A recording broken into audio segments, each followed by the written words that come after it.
लालू को आप far better मानते हैं? हाँ, अगर व्यक्तिगत रूप से मैं लालू को फार बेटर मानता नीतीश हूँ। से बहुत बेहतर है वो? फार बेटर जी, बेटर ही नहीं, फार बेटर। फार बेटर है। जी। मेरे पास गाड़ी है, बंगला है, ये है, तुम्हारे पास क्या है? क्या है? मेरे पास माँ है। मेरे पास माँ हाँ है। हाँ।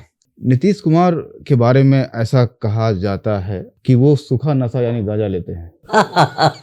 दर्शक इसको पहचान जाएंगे। ये देखिए तस्वीर है हमारे पलटू राम की, नीतीश कुमार की, जो बिल्कुल माफिया डॉन अनंत सिंह के सामने चपरासी की तरह खड़े हैं। मोहे मन के द्वार ये घुसत जात, ये फसत जात, हम हंसत जात। जाहिर है अधिकतर लोग बीजेपी के दलाल होता है।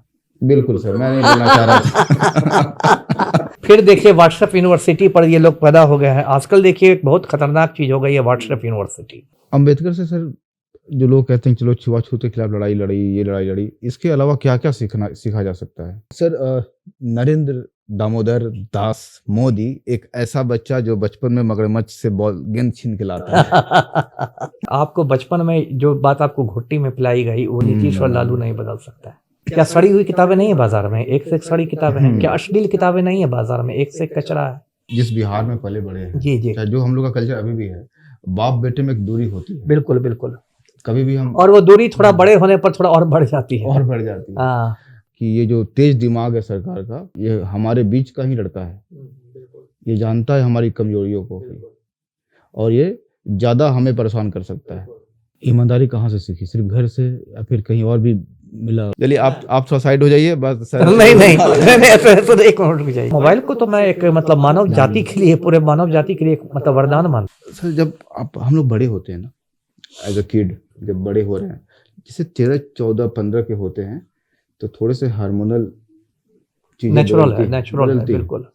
तो अट्रैक्शन भी बदलता है ऑपोजिट जेंडर को लेकर। बिल्कुल। उस समय कभी कॉलेज वाला, स्कूल वाला सच्चा प्यार हुआ? बदमाशी कभी नहीं की है स्कूल में? नहीं, बदमाशी तो मैंने नहीं की, कभी नहीं? कभी नहीं। सर आपका जो यूट्यूब चैनल है दास बोले बिंदास, जी जी, एक तो बहुत ही बिंदास नाम है ना। हिंदू मुसलमान और धर्म की राजनीति नहीं करें। इतना मतलब सोशल मीडिया पे भी एक्टिव हैं, जी जी, यूट्यूब पे भी एक्टिव हैं। आपके बारे में ये कहा गया कि अमिताभ दास घर से बाहर नहीं निकलते, डरते हैं कि कोई मार देगा।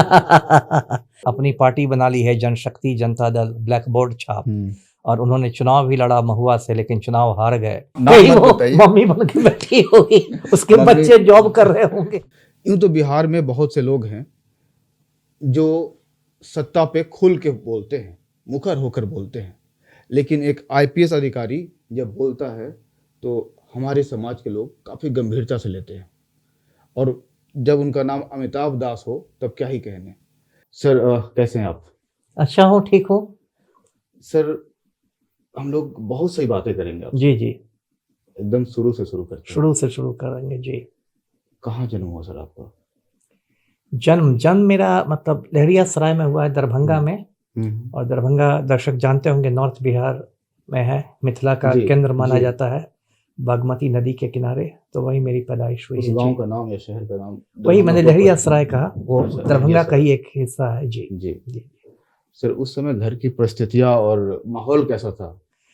नहीं, माहौल तो देखिए मेरी जो फैमिली है वो एक मध्यम वर्गीय फैमिली है, काफ़ी शिक्षित फैमिली है मेरी जी। और मेरे जो बाबूजी थे, श्री गौरी शंकर दास नाम था उनका, वो भी मतलब सरकारी सेवा में थे और बिहार सरकार की सेवा में थे। एडीएम से वो रिटायर हुए। बिहार में बहुत सारे सब डिविजन्स में एसडीओ रहे और अभी कुछ साल पहले गुजर गए 102 साल की उम्र में। 102 साल की उम्र में। तो बहुत मेरा जो एक शिक्षित परिवार होता है, शिक्षित और सुसंस्कृत परिवार था। हमारे घर में सिर्फ पढ़ाई लिखाई की बातें होती थी और चारों ओर किताबें रहती थी, बहुत सारी पत्र पत्रिकाएं। मतलब एक बहुत बौद्धिक वातावरण था मेरे परिवार का और बचपन से मैं उसी बौद्धिक वातावरण में पले बड़े। और जी जी आगे चल के सर आपने बताया पिताजी एडीएम थे। जी जी। इसका कभी गलत प्रयोग किया आपने? नहीं, गलत प्रयोग तो नहीं किया कि पिताजी एडीएम है चलो कुछ करते हैं। नहीं, वैसा नहीं किया। देखिए उस हिसाब से मेरे पिताजी बहुत मतलब ईमानदार थे और घर में हम लोग को इस मामले बहुत मतलब अनुशासन दिया गया था। बहुत अनुशासित परिवार एक था। हम लोगों ने कभी गलत काम नहीं किया। हम लोग के घर पे मैंने कहा ना कि हमेशा बौद्धिक वातावरण रहता था, किताबों की बात होती थी, साहित्य की बात होती थी। मेरी माँ बहुत ज़्यादा मतलब ऐसे औपचारिक रूप से नहीं पढ़ी लिखी थी, लेकिन पढ़ने का उनको बहुत ज़्यादा शौक था। उस ज़माने में वो हिंद पॉकेट बुक्स की मेंबर थी अच्छा, और सैकड़ों ये किताबें कब की बात होगी मंगाया सर? करती ईयर थी। सन कौन सा होगा? ईयर मेरा देखिए 69 में मेरा बर्थ है, ठीक है, तो बचपना में बताऊं तो वो 70s की बात आप समझ लीजिए। और उस 75 समय तो हाँ जी जी, तो उस समय तो ये सब कोई टीवी और कंप्यूटर वाला ज़माना नहीं था। जी, तो मेरी माँ हिंद पॉकेट बुक्स की मेंबर थी और हमारे यहाँ बहुत सारी किताबें आती थी। सारे वो उन्होंने रूसी साहित्य पढ़ा था, रूसी साहित्य, हिंदी अनुवाद, क्या बात है। टॉल्स्टॉय से लेके हम्म, गोर्की और दोस्तोयेवस्की से लेकर एंटन चेखव, और उनके पास पूरा बंगला का शरद साहित्य पूरा था, शरद चंद्र चट्टोपाध्याय की सारे जी, उपन्यास के हिंदी अनुवाद। तो वो सब मैंने कहा कि वो बहुत, लिटरेचर टेस्ट था उनका। हाँ बहुत ज़्यादा टेस्ट था और बहुत पढ़ती थी। तो वैसा वातावरण मेरे परिवार में था। वो उस माहौल में तो सर जब आप बड़े हो रहे होंगे तो आपको भी पढ़ने का मन करता है? बहुत बहुत मैं पढ़ता था। आपने क्या क्या पढ़ा बचपन में? अभी नहीं, हाँ, उस टाइम क्या क्या पढ़ा बचपन में आपने? बहुत पढ़ा मेरे घर में। फिर मैं बता दूं, लोगों को याद दिला दूं कि एकदम अलग ज़माना था। उस समय में ना टीवी था, ना ये कंप्यूटर था, ना आज का यूट्यूब और जी, व्हाट्सएप, इंस्टाग्राम, कुछ नहीं था। अभी के बच्चे तो उस ज़माने की शायद कल्पना भी नहीं कर सके। बिल्कुल। लेकिन हम रील्स वाले बच्चे क्या जानेंगे? बिल्कुल, बिल्कुल। लेकिन उस ज़माने में हम लोग बहुत सारी बाल पत्रिकाएँ पढ़ते थे, पराग, नंदन, चंदा मामा, लोटपोट, मधु मुस्कान। जी, कॉमिक्स हम लोग के घर बहुत आते थे। इंद्रजाल हाँ, कॉमिक्स में हम लोग फैंटम के किस्से पढ़ते थे, मैंड्रिक के पढ़ते थे, अमर चित्रकथा पढ़ते थे और बहुत अच्छा हमारा अच्छा, समय जब पढ़ने जब से हम बीता लोग बड़े था। हो रहे थे सर, जी, उस समय डायमंड कॉमिक्स आता था। डायमंड कॉम, चाचा चौधरी, चाचा बिल्लू वगैरह, चौधरी जी, जी, वो सब हमने काफ़ी पढ़ा है। और नागराज, हाँ, नागराज, कमांडो, ध्रुव। ये भी पढ़ा आपने? उस हिसाब से हम लोग एक नागराज के थे, कमांडो, ध्रुव के, हाँ, ये सब के कॉमिक्स तो जब इन हम लोग के लोग कॉमिक्स कारनामे। पढ़ते थे ना तो छिपा के पढ़ना पड़ता था, क्योंकि हाँ, घर पे डांट। उस समय कुछ परिवारों में ऐसा माना जाता था कि कॉमिक्स पढ़ना कोई बहुत अच्छी चीज़ नहीं है। मैं अभी जी, मानता हूँ कि कॉमिक्स कोई साहित्य नहीं है, जी, लेकिन कॉमिक्स एक बहुत अच्छी चीज़ है कि वो आपको, आप में कल्पनाशीलता विकसित करती है ना? जैसे कि मैं बचपन बिल्कुल, में बेगूसराय जैसे छोटे शहर में रहता था, बाबूजी जी, बेगूसराय के एसडीओ थे। अब हम्म, बताइए 70 का दशक है, बिहार ऐसे ही पिछड़ा राज्य, वहाँ बेगूसराय एक छोटी जगह। छोटा सा लेकिन शहर। कॉमिक्स के बहाने हम लोग मतलब एक फ्लैश गॉर्डन के कॉमिक्स पढ़ते थे, हम लोग पूरी अंतरिक्ष का सैर करते थे, फैंटम की के कॉमिक्स पढ़ते थे, पूरा अफ्रीका के बीहड़ जंगल देखते थे, जादूगर मैंड्रेक का कॉमिक्स देखते थे। तो वो एक तो होता है कि पढ़ने की आदत बनती है कॉमिक्स से। दूसरी बात कि आप में कल्पनाशीलता बच्चों में बहुत विकसित होती है, इमेजिनेशन करने की, इमेजिन करने बिल्कुल की, सर, ये बहुत बड़ी कि चीज़ जो है। लोग ये कॉमिक्स पढ़े होंगे ना, जी, जी। जो भी ऑडियंस आपको देख बिल्कुल, रहे हैं, बिल्कुल, वो मुझसे वो लोग रिलेट कर पाएँगे। एकदम रिलेट कर बिल्कुल, और उनको अपना बचपन याद पाएंगे। आएगा, नॉस्टैल्जिया हो जाएगा। बिल्कुल, जी, ये कॉमिक्स जो बिल्कुल। था आपने भी पढ़ा है, जी, जी। और उसके बाद मतलब घर में कोई मारपीट पिटाई नहीं पड़ेगी, नहीं, कॉमिक्स नहीं, क्यों पढ़ रहे हो, नहीं, नहीं चलो। पिटा, देखिए उस बारे में बताता हूँ। मैं आदर्श बालक था, है ना? अच्छा, और क्लास में हमेशा फर्स्ट आता था, और बाकी भी जो होते हैं जिसको एक्स्ट्रा करिकुलर एक्टिविटीज़ कहते हैं ना, जी, जैसे वाद विवाद, निबंध, ये वो, हम्म। चित्रकारी, ये सब में मैं जीतता अब था। माहिर थे, एक्सपर्ट थे। हाँ, तो एकदम आदर्श बालक वाली मेरी छवि थी। मेरी वजह से मतलब दरभंगा में बाकी बच्चों को डाँट पड़ती थी। उनके एकदम पढ़ती होगी। माँ-बाप डाँटते थे कि तुम अमिताभ जैसा क्यों नहीं बनते हो? एकदम पढ़ती और होगी। और वो लोग हमसे शिकायत एक तरह से करते थे कि अमिताभ तुम हर चीज़ में क्यों आगे रहते हो? तुम लोग की वजह से हम लोग को डांट सुनना मम्मी-पापा पड़ता से है। डाँट सुनती है कि तुम अमिताभ जैसा क्यों नहीं बनते हो? तो इसलिए मारपीट का सवाल नहीं था। माँ-बाबूजी से मेरे बहुत बहुत प्यार मिला, और माँ-बाबूजी ने कभी मतलब पीटना तो छोड़ दीजिए, ऊँची आवाज़ में नहीं कभी बात की, और बहुत लाड़ प्यार में मिला। ऐसे ही मैं परिवार में सबसे छोटा हूँ भाई-बहनों में, तो मेरे मतलब घर का नाम, पुकार का नाम छोटू ही है। अच्छा, अभी भी सब भाई-बहन मुझे छोटू ही कहते हैं घर में। जी। सबसे छोटे आप ही थे। जी, जी। सर, सबसे ज़्यादा प्यार कौन कौन करता था उस समय, माँ या पिताजी? अब ये तो कहना मुश्किल है, ये तो कहना मुश्किल। दोनों का अलग-अलग प्यार था। देखिए, होता क्या था, बाबूजी तो सरकारी नौकरी में थे, तो वो सब ऑफ़िस जाते थे, सुबह से शाम में ऑफ़िस से लौट रहे हैं, ये वो, थोड़ा काफ़ी बिज़ी एसडीओ थे, एडीएम थे, सब प्रशासन वाले में थे, काफ़ी व्यस्त रहते थे। माँ मेरी मतलब गृहिणी थी, जो उस समय टिपिकल था, तो माँ तो ज़्यादा हम लोग माँ के समय के साथ बिताते थे, जैसा आम परिवारों में होता था। बाबूजी से थोड़ा आदमी मतलब ये भी था, कभी-कभार बातचीत उस हिसाब से होती थी, ज़्यादा फॉर्मल रिलेशनशिप था। तो ये क्योंकि था। जब हम लोग भी जिस बिहार में पले बड़े हैं, जी, जी। चाहे जो हम लोग का कल्चर अभी भी है, बाप बेटे में एक दूरी होती है। बिल्कुल, बिल्कुल। कभी भी हम और वो दूरी थोड़ा बड़े होने पर थोड़ा और बढ़ जाती है। और बढ़ जाती है। हाँ, जैसे दिल्ली वगैरह में, अरे पापा तू क्या कर रहा है? हाँ, वही बात हमारे यहाँ है। सब नहीं होता है। बिल्कुल। हमारे यहाँ पिताजी आ गए तो चुपचाप आप निकल लो हाँ, साइड बिल्कुल, से। बिल्कुल। आप अपने कमरे में बैठ जाओ, पढ़ाई हाँ, करो। बिल्कुल, बिल्कुल। तो उस टाइम पे ना माँ थोड़ा सा दुलारती ज़्यादा है। हाँ, दुलारती ज़्यादा है। तो वैसा था, वो तो एक तरह का मतलब पूरा हम्म, आप कह सकते हैं बिहार का मिडिल क्लास का कल्चर था। जी। लेकिन मतलब प्यार हमें सबसे मिला, घर में भी भाई बहनों हम्म, से, माँ बाबू जी से, सबसे बहुत प्यार मिला जी। आपने तो कह दिया कि बहुत आदर्शवादी थे आप। ठीक बिल्कुल है। बिल्कुल। बदमाशी कभी नहीं की है स्कूल में? नहीं, बदमाशी तो मैंने नहीं की, कभी नहीं? कभी नहीं। कभी भी एक बार भी डांट नहीं खाई आप स्कूल में कि गेट आउट, नहीं बाहर नहीं, निकल जाओ गेट आउट क्लास नहीं, से? मैं तो देखिए क्लास से फर्स्ट करता था, गेट आउट करने का तो सवाल नहीं था। मुझे तो सारे टीचर्स प्यार करते थे, बच्चे प्यार करते थे। और मुझे तो नहीं याद है, मुझे तो अभी भी याद है 1979 की बात है, उस साल हम्म, अंतर्राष्ट्रीय बाल वर्ष मना था यूनाइटेड नेशंस का। हम्म, मुझे बहुत सारे प्राइजेस मिले थे। मेरी प्रिंसिपल थी डॉक्टर सावित्री सिन्हा नाम था, अच्छा। अब तो गुजर गई हैं। वो लोग हम्म, हम लोग को रिक्शा पर बैठा के ले गई थी प्राइज लेने के लिए, क्या और बात है। बहुत फख्र से कहती थी मेरे बारे में कि अमिताभ है मेरे स्कूल का बहुत अच्छा लड़का है। तो वो सब तो अभी भी मुझे बातें याद आती है तो बहुत अच्छा लगता है वो ज़माना सोच के। और अब तो हम्म, मैं उस ज़माना को हम्म, अभी आपसे अच्छा लग रहा है बातचीत करने में, वो सारा ज़माना मुझे याद आ रहा है, जी। बचपन की बातें याद आ रही है, बचपन की चीज़ें। जी, जी शुक्रिया सर। हम लोग और वही बातचीत करेंगे जी और जी। सवालों के जरिए पहले आपके दिमाग से दिल तक पहुंचेंगे। तो सर, जब आप हम लोग बड़े होते हैं ना, एज अ किड, जब बड़े हो रहे हैं, जैसे 13, 14, 15 के होते हैं, तो थोड़े से हार्मोनल चीज़ें नेचुरल है बदलती हैं। बिल्कुल। तो अट्रैक्शन भी बदलता है अपोजिट जेंडर को लेके। बिल्कुल। उस समय कभी कॉलेज वाला, स्कूल वाला सच्चा प्यार हुआ? सच अब बताइएगा नहीं सर, नहीं ये सच, नहीं मैं कि सच हाँ। ही बताऊं, मैं देखिए देखिए जी। अभी भी मैं कोई प्यार को कोई गुनाह या मोहब्बत हम्म, को कोई गुनाह नहीं हम्म, मानता हूं। मैं कोई हम्म, ऐसा मतलब पिछड़े विचारों का नहीं हूं जी कि बिल्कुल सर। मोहब्बत के नाम से और वैलेंटाइंस डे के नाम से मैं नाक भौं सिकोड़ने लगूं, वैसी बात नहीं है। लेकिन देखिए प्यार ऐसे किसी, हो सकता है कोई लड़की अच्छी लगी हो, लेकिन प्यार तो हम्म, एक तरफ से दोनों तरफ वाली बात होती है तो ना। कोई अच्छी लड़की लगी थी?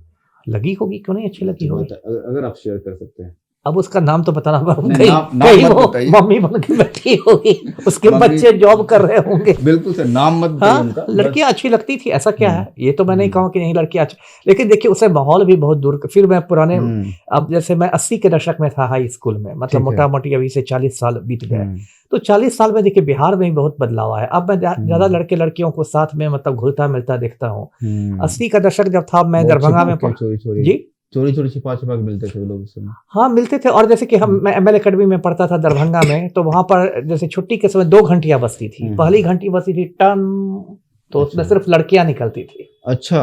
है ना?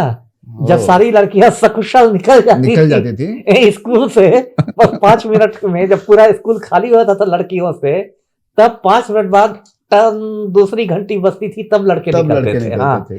तो और लड़के-लड़कियाँ ऐसे भी देखिए मिक्स करके बैठ रहे हैं, एक ही बेंच पे लड़के भी, हम्म, लड़कियाँ भी। हम्म, अलग लड़कियां बैठती हैं, अलग लड़के, तो इंटरेक्शन बहुत मतलब हम्म। नहीं के बराबर नहीं के होता था, बराबर नहीं होता। के बराबर होता था। कॉलेज में जब मैं आया तो थोड़ा बहुत इंटरेक्शन हुआ, लेकिन कॉलेज में भी वैसा नहीं। अब मैं हम्म, देखता हूँ मैं इस तब्दीली को अच्छा मानता हूँ, इसका हम्म, स्वागत करता हूँ कि अब उस हिसाब से हम्म, लड़के लड़कियों का संबंध ज़्यादा मतलब हम्म। नॉर्मल हो गया है, जो होना चाहिए। ज़्यादा मतलब वो घुलते मिलते हैं और ज़्यादा एक मतलब अच्छी दोस्ती हाँ, बनती अच्छी है। दोस्ती भी बनती है और जी। ज़्यादा नॉर्मल रिलेशनशिप है। उस समय थोड़ा मतलब हम्म, कुंठा वाली बात थी। कुंठा वाली हम्म, बात थी। जी। उस समय थोड़ा सा वो बात कैसे करे, हेजिटेशन भी हाँ, बहुत थी। हेजिटेशन होता, जो मैंने भी हेजिटेशन, फील हाँ हाँ, किया था। पैल्पिटेशन बढ़ हाँ, जाता था। कि क्या कैसे, लड़की से हाँ बात करने में एग्जैक्टली, पैल्पिटेशन बढ़ जाता कुछ था। बोलना भी है, छोटी सी हाँ बात बोलनी है, हाँ लेकिन कैसे बोले, बोले हाँ ना बोले, हाँ क्या करे। आदमी 10 मिनट ये सोचता था। हाँ, बिल्कुल बिल्कुल, क्योंकि वो पूरा एक समाज था वो, खास के बिहार का आपने समाज कभी फेस बहुत। किया ये वाला जी चीज? आपने फेस किया क्या सर? हाँ, किया ही। मैं जैसे साइंस कॉलेज में आया, पटना क्या साइंस, किस्सा था बताइए? किस्सा ऐसा कुछ नहीं मतलब था, कुछ लेकिन क्या कहने गए जो लेकिन कहना लेकिन मान है? लीजिए किसी लड़की ने हम्म, आपसे ये मांग लिया, कोई नोट्स मांग लिया या कुछ मांग लिया, तो बहुत हम्म, लोग असहज हम लोग हो जाते थे, हाँ, या अपना पैल्पिटेशन बढ़ जाता था, या हो सकता जी, था तो हम फिर 4 दिन पर सोचते रहते, हम्म, है ना, कि उस लड़की ने क्यों मुझसे नोट्स मांगा और क्या मांगा, जबकि हो हाँ, सकता है वो एकदम नॉर्मल चीज हो, सिंपल बात हो, सिंपल नोट्स बात मांगा हो हो ये। कि भैया तुमने हाँ, लिखा है, चलो दे दो, मैं कल मैं लिखूंगा। नहीं आ सकी थी, आज तुम नोट्स दे दो, क्या हुआ है, ठीक क्या है। पढ़ाई हुई थी। तो हम्म, वो तो एक चीज थी। ये 80 के दशक का भारत था, अब तो हिंदुस्तान बिल्कुल बदल गया, पहचान से बाहर हो गया है। लेकिन ठीक है, हर जमाना लगता है, हर जी, नया जमाना आता जी, है ना। ये अभी का जो जमाना है, एक दिन ये भी लग जाएगा, ऐसा थोड़ी बिल्कुल। है। और भी लोग आएंगे जो हमसे बेहतर होंगे। बिल्कुल, कल आएंगे जी। नगमों में, है ना। बेटी कलिया हाँ, खिलने वाले। खिलते कलियां चुनने वाले, जी, मुझसे बेहतर कहने वाले, तुमसे से बेहतर बेहतर सुनने सुनने वाले, वाले। तो वही बात है। जी। जी तो सर, जब आप कॉलेज में आए स्कूलिंग खत्म करके, जी जी। तो पटना में उस समय कहाँ रह रहे थे? अब वो भी एक किस्सा है। देखिए मैंने कहा कि पढ़ने लिखने में बहुत तेज था। 84 में मैंने मैट्रिकुलेशन किया है, 1984 में, और मैं टॉपर था, दरभंगा जिला का मैं टॉपर था। ठीक है। और काफ़ी अच्छे मार्क्स मुझे आए थे, लेकिन मुझे साइंस में उतना इंटरेस्ट नहीं था पढ़ने में, लेकिन थोड़ा बहुत पब्लिक मतलब फैमिली का प्रेशर थोड़ा बहुत ये, तो साइंस कॉलेज में मैं आ गया, पटना साइंस कॉलेज, और हाई मार्क्स था तो मुझे हॉस्टल मिल गया। फर्स्ट ईयर में मैं न्यूटन हाउस में था, न्यूटन में था जी। सेकेंड ईयर में मैं कैवेंडिश हाउस में था। तो ऐसे हॉस्टल लाइफ कोई बहुत अच्छा मुझे नहीं लगा। साइंस कॉलेज के दिन कोई बहुत अच्छा समय नहीं याद करता हूँ। कुल मिला के मेरा बहुत मन नहीं लगा साइंस की चीज़ों में। जैसे मैंने बायोलॉजी ले रखी थी, जीव विज्ञान जिसको कहते हैं, तो उसमें मेढकों के साथ चीड़ फाड़ करनी पड़ती थी। हम लोग के सामने ट्रे पर आता था, मोम भरा रहता था, उसमें अचेत होकर मेढक लेटे रहते थे, उसको चीड़ना फाड़ना, और उस पूरे लेबोरेटरी में, पूरी प्रयोगशाला में एक अजीबो गरीब गंध पड़ी रहती थी, कोई रसायन की, केमिकल की, फॉर्मेलिन या जिसमें मेढकों को रखा आता था। तो सब कुछ बहुत डिप्रेसिंग था। मतलब मैं लेबोरेटरी में अंदर घुसते ही मुझे एकदम मेरा दिल डूबने लगता था कि ये कहाँ पहुंच गया, मैं कहाँ फंस गया। मैं साहित्यिक वाली अभिरुचि वाला और ये सब अभिरुचि वाला आदमी था। फिर आप जो लिटरेचर टेस्ट वाले थे, जी, तो माता जी से मिला था? जी जी, घर से मिला कर था, सकते हैं आप। जी जी, बिल्कुल। तो कहीं मन नहीं हुआ कि चलो हटाओ, कौन पढ़ेगा बायोलॉजी, साइंस, साहित्य पढ़ते हैं हिंदी में? नहीं, वो तो ठीक था, इसलिए मैंने फिर मतलब आईएससी के बाद छोड़ दिया साइंस। फिर मैंने ग्रेजुएशन किया, हिस्ट्री में किया, दरभंगा लौट गया। मैंने सीएम कॉलेज दरभंगा का पुराना कॉलेज है, उससे मैंने हिस्ट्री में ग्रेजुएशन किया। और ये सब तो खैर मेरी हॉबी में था। मैंने दिनकर की रश्मि रथी किताब इतनी बार हाई स्कूल में पढ़ी थी कि अभी भी मैं आपको उसकी सुना सकते हैं, बहुत सारी पंक्तियां सुना दूंगा। बहुत खूबसूरत किताब है ये, और जिन्होंने नहीं पढ़ी है एक बार पढ़िए, रश्मि रथी जरूर पढ़नी चाहिए, जरूर पढ़िए। तो सर आपने ग्रेजुएशन करा दरभंगा से वापस जाके, फिर यूपीएससी वाला कीड़ा?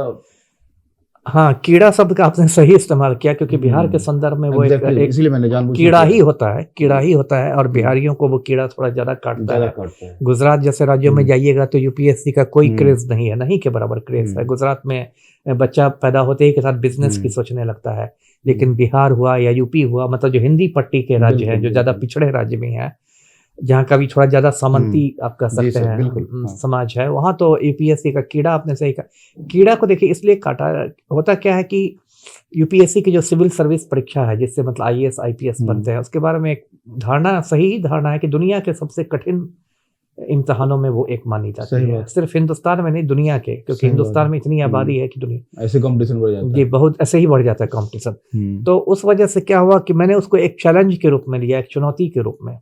और उस समय ये था, आज भी है कि मान लीजिए दरभंगा तो अभी भी पिछड़ा शहर है, 32 साल पहले तो और पिछड़ा था, मुश्किल से 3-4 घंटे बिजली आती थी।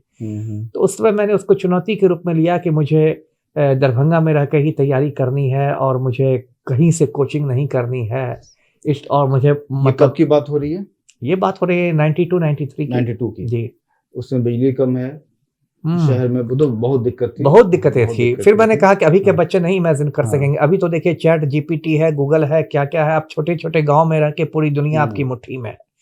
जब मैं बात कर रहा हूँ लगभग 30-32 साल पहले की, उसमें दरभंगा इतना छोटा शहर था कि एक अच्छी किताब वहां नहीं मिलती थी। मुझे अभी भी याद है कि कोई अच्छी किताब खरीदने के लिए मैं सुबह बस पकड़ के पटना आता था। और फिर अशोक राजपथ में किताब की बड़ी बड़ी दुकानें थी, नोवेल्टी वगैरह, वहां जाता था, फिर वहां से किताब खरीद के फिर शाम तक बस से दरभंगा लौटता था। और बिजली मुश्किल से 4 घंटे रहती थी। तो उस समय बहुत खराब स्थिति थी। और दरभंगा में लोग मेरा मजाक उड़ाते थे, कुछ सामने में कुछ पीठ पीछे भी, क्यों सर? कि दरभंगा में रह के कोई कैसे कर सकता है यूपीएससी। लोगों का था कि इसके लिए तो भाई दिल्ली जाना पड़ता है। उस समय भी थोड़ा बहुत मुखर्जी नगर सबका जलवा था, और बड़े बड़े कोचिंग इंस्टीट्यूट सब थे, और बहुत सारी बातें थी। सबके बच्चे तो दिल्ली जा रहे हैं। हाँ, सबके बच्चे दिल्ली जा रहे हैं। बिल्कुल। तो वही माहौल उस समय भी था। और लेकिन एक तरह से मैंने भी जिद पकड़ ली थी, उस हिसाब से आप कह सकते हैं मैं जिद्दी व्यक्ति हूँ। तो मैंने जिद पकड़ ली थी कि मुझे दरभंगा में रह के ही करना है। तो ये हुआ किस्सा। तो आपने सर दरभंगा से ही सारी तैयारी की? पूरी तैयारी मैंने दरभंगा से की। नोट्स कैसे बनाया? नोट्स कुछ बनाए भी, कुछ नहीं भी बनाए। थोड़ा मेरे पढ़ने का अंदाज जो था वो मतलब थोड़ा अलहदा था, थोड़ा डिफरेंट था। उसमें मैंने अपने बहुत सारे तरीके निकाल लिए थे पढ़ाई के। जैसे दरभंगा में बिजली बहुत कम रहती थी, उसके बाद शाम के बाद से एकदम अंधेरा हो जाता था। अब लालटेन में मेरी आंखें खराब थी बचपन से, तो डॉक्टरों ने थोड़ा कम रोशनी में पढ़ने से मना किया था। तो लालटेन वगैरह में पढ़ने में दिक्कत थी। तो मैंने अपना एक अलग तरीका निकाला था कि मैं दिन के उजाले में जितनी चीजें पढ़ता था ना, शाम में अंधेरे के के कमरे में वो सारी चीजें मैं रिवाइज करता था, करते थे आप। है ना। तो इसलिए, और देखिए हिस्ट्री मेरा एक सब्जेक्ट था, तो हिस्ट्री में तो आपको बहुत सारी यादें रखनी पड़ती है। तारीखें, पानीपत की पहली लड़ाई कब हुई, दूसरी कब हुई, तीसरी कब। कर लेते थे? ये बहुत बड़ी समस्या है। एक तो देखिए कुछ हमारी बचपन से कुछ शार्प मेमोरी रही है, वो तो थोड़ा मतलब जेनेटिक वाली बात होती है, और कुछ तो होता है कि प्रैक्टिस से होता है। आप प्रैक्टिस से नहीं कीजिएगा तो दिमाग भी तो एक ये है ना, ऑर्गन है ना, तो फिर दिमाग, जैसे शरीर कसरत करने से मसल्स निकल जाते हैं, ऐसे दिमाग में भी आप ये करेंगे तो आप उसकी मेमोरी शार्प रहेगी जी। तो सर जब आपने यूपीएससी क्वालिफाई कर लिया, जी, तब फिर वो लोग जो हंसते थे पहले, उनकी क्या प्रतिक्रिया थी? अगर कुछ ध्यान में हो, धुंधला सा बताइए। अब धुंधली क्या प्रतिक्रिया रहेगी, अब हर तरह से अलग अलग लोगों ने कहा। कुछ लोगों ने कहा कि हाँ अमिताभ ने किया, उसका तो बहुत मजबूत बेस था, वो तो स्कूल के ज़माने से ही टॉपर रहा था, वो तो मतलब उनको लगा कि अरे उसको तो करना ही था। लेकिन अमिताभ एक्सेप्शन है, हर कोई दरभंगा में रख के नहीं कर। उन लोगों ने मुझे अपवाद की श्रेणी में रख दिया कि अरे अमिताभ तो वो तो बचपन से बहुत तेज था, उसका बहुत मजबूत बेस था, उसका तो ये था, उसको तो होना ही था। तो उन लोगों ने मुझे अपवाद की श्रेणी में रख दिया कि ठीक है एक्सेप्शन है, लेकिन आम लोगों पर वो रूल नहीं लागू होता है जी। सबसे ज्यादा खुशी कब हुई लाइफ में, मतलब यूपीएससी के आने तक, आईपीएस बनने तक? सबसे ज्यादा खुशी, अब ये तो इस सवाल पर तो मैंने कभी सोचिए सर, बहुत जरूरी सवाल है। सोचा नहीं है सबसे ज्यादा खुशी कब हुई। हो सकता है साइंस कॉलेज को जब छोड़ा तो क्योंकि मुझे याद आ रहा है कि जब साइंस कॉलेज छोड़ के मैं लौट रहा था बस से, तो रास्ते भर में गाना गाते आया पटना से दरभंगा बस में। तो मुझे लगता है हो सकता है वही खुशी हुई। ऐसे इस पर मैंने कभी सोचा नहीं, अभी आपने पूछ लिया तो मुझे दिमाग दौड़ाना पड़ा जी। सबसे ज्यादा खुशी भैया वो मेढक छोड़ो, मेढक से अब मेढक नहीं काटना पड़ेगा जी जी। अब उस गंध से और उस प्रयोगशाला की दुर्गंध से मैं दूर चला गया जी। चलिए सर, ये बहुत अच्छी बात है। अब सर आते हैं आपके वो जो सर्विस वाला टर्न है ना, बिल्कुल, उस पे आपने जब ज्वाइन करा जी, क्या सोच के आए थे? नाम अमिताभ है तो सिस्टम बदल देंगे? नहीं, सिस्टम तो खैर थोड़ी बड़ी बात हो जाती है। हाँ, ये जरूर सोचा था कि मैं अच्छा काम करूंगा। उसके बीच में थोड़ा मैं 1 मिनट बताता हूँ कि मतलब उसके पहले मैं दरभंगा से कभी दरभंगा पटना जो कहते हैं ना मियाँ की दौड़ मस्जिद तक, मैं दरभंगा से पटना तक नहीं निकला था, बिहार के बाहर कहीं नहीं गया था। जब यूपीएससी का इंटरव्यू कॉल मुझे आया तो पहली बार मैं मतलब गया दिल्ली गया, है ना, पहली बार दिल्ली गया इंटरव्यू देने के लिए गया। वो अनुभव बताइए। हाँ, ये बहुत इम्पोर्टेंट चीज छूट रहा था इसलिए मैंने छोड़ा जिक्र। और मेरे बड़े भाई अब वो न्यूयॉर्क में बहुत ऊंचे पद पर हैं, डॉक्टर हर्षवर्धन दास, वो भी मेरे साथ गए थे, क्योंकि मेरे माँ बाबूजी को चिंता थी, घर का मैं छोटू था, सबको लगता था कहीं छोटू भुतला गया दिल्ली में तो क्या होगा, इंटरव्यू देने गया कहीं दिल्ली में भुतला गया कुतुब मीनार और जामा मस्जिद में तब क्या होगा, लाल किला के पास, है ना। तो इसलिए उनको मेरे साथ लगाया गया था। तो मैं दिल्ली गया, और दिल्ली में तो हम लोग मध्यम वर्ग के लोग थे, तो बड़े होटलों में तो नहीं ठहर सकते थे। पहाड़गंज है दिल्ली में, वहाँ छोटे छोटे सस्ते सस्ते होटल हैं। तो पहाड़गंज के एक छोटे से सस्ते होटल में हम लोग ठहरे, और इंटरव्यू देने के लिए जो यूपीएससी का मुख्यालय हेडक्वार्टर्स है शाहजहां रोड में है, धौलपुर हाउस, धौलपुर हाउस में मैं गया। और मेरा इंटरव्यू बहुत लंबा चला, मतलब 50-55 मिनट के आसपास, जबकि सामान्यतः 10 से 15 मिनट में निपटा देता है इंटरव्यू बोर्ड। 10 मिनट में तो ज्यादातर 90% लोग 10 मिनट में निपट जाते हैं। मेरा इंटरव्यू लोग 50 मिनट चला, और बहुत शानदार इंटरव्यू गया। और इंटरव्यू के बाद एक कल्याण कृष्णन सर थे जो इंटरव्यू बोर्ड के चेयरमैन थे जी। उन्होंने जब मैं इंटरव्यू देके मतलब खड़ा हुआ लौटने के लिए, तो उन्होंने कहा कि जितने लोगों से हमने इंटरव्यू लिया आप शार्पेस्ट थे। जनरली इंटरव्यू बोर्ड वाले वहाँ किसी की तारीफ नहीं करते, कभी नहीं करते, हाँ, बहुत रेयर है। लेकिन जब मैंने लौट कर ये बताया तो लोगों को बहुत आश्चर्य हुआ कि बोर्ड तो इंटरव्यू बोर्ड में तो कोई किसी की तारीफ नहीं करता है। लेकिन हमने कहा कि नहीं, मुझे उन्होंने कहा है।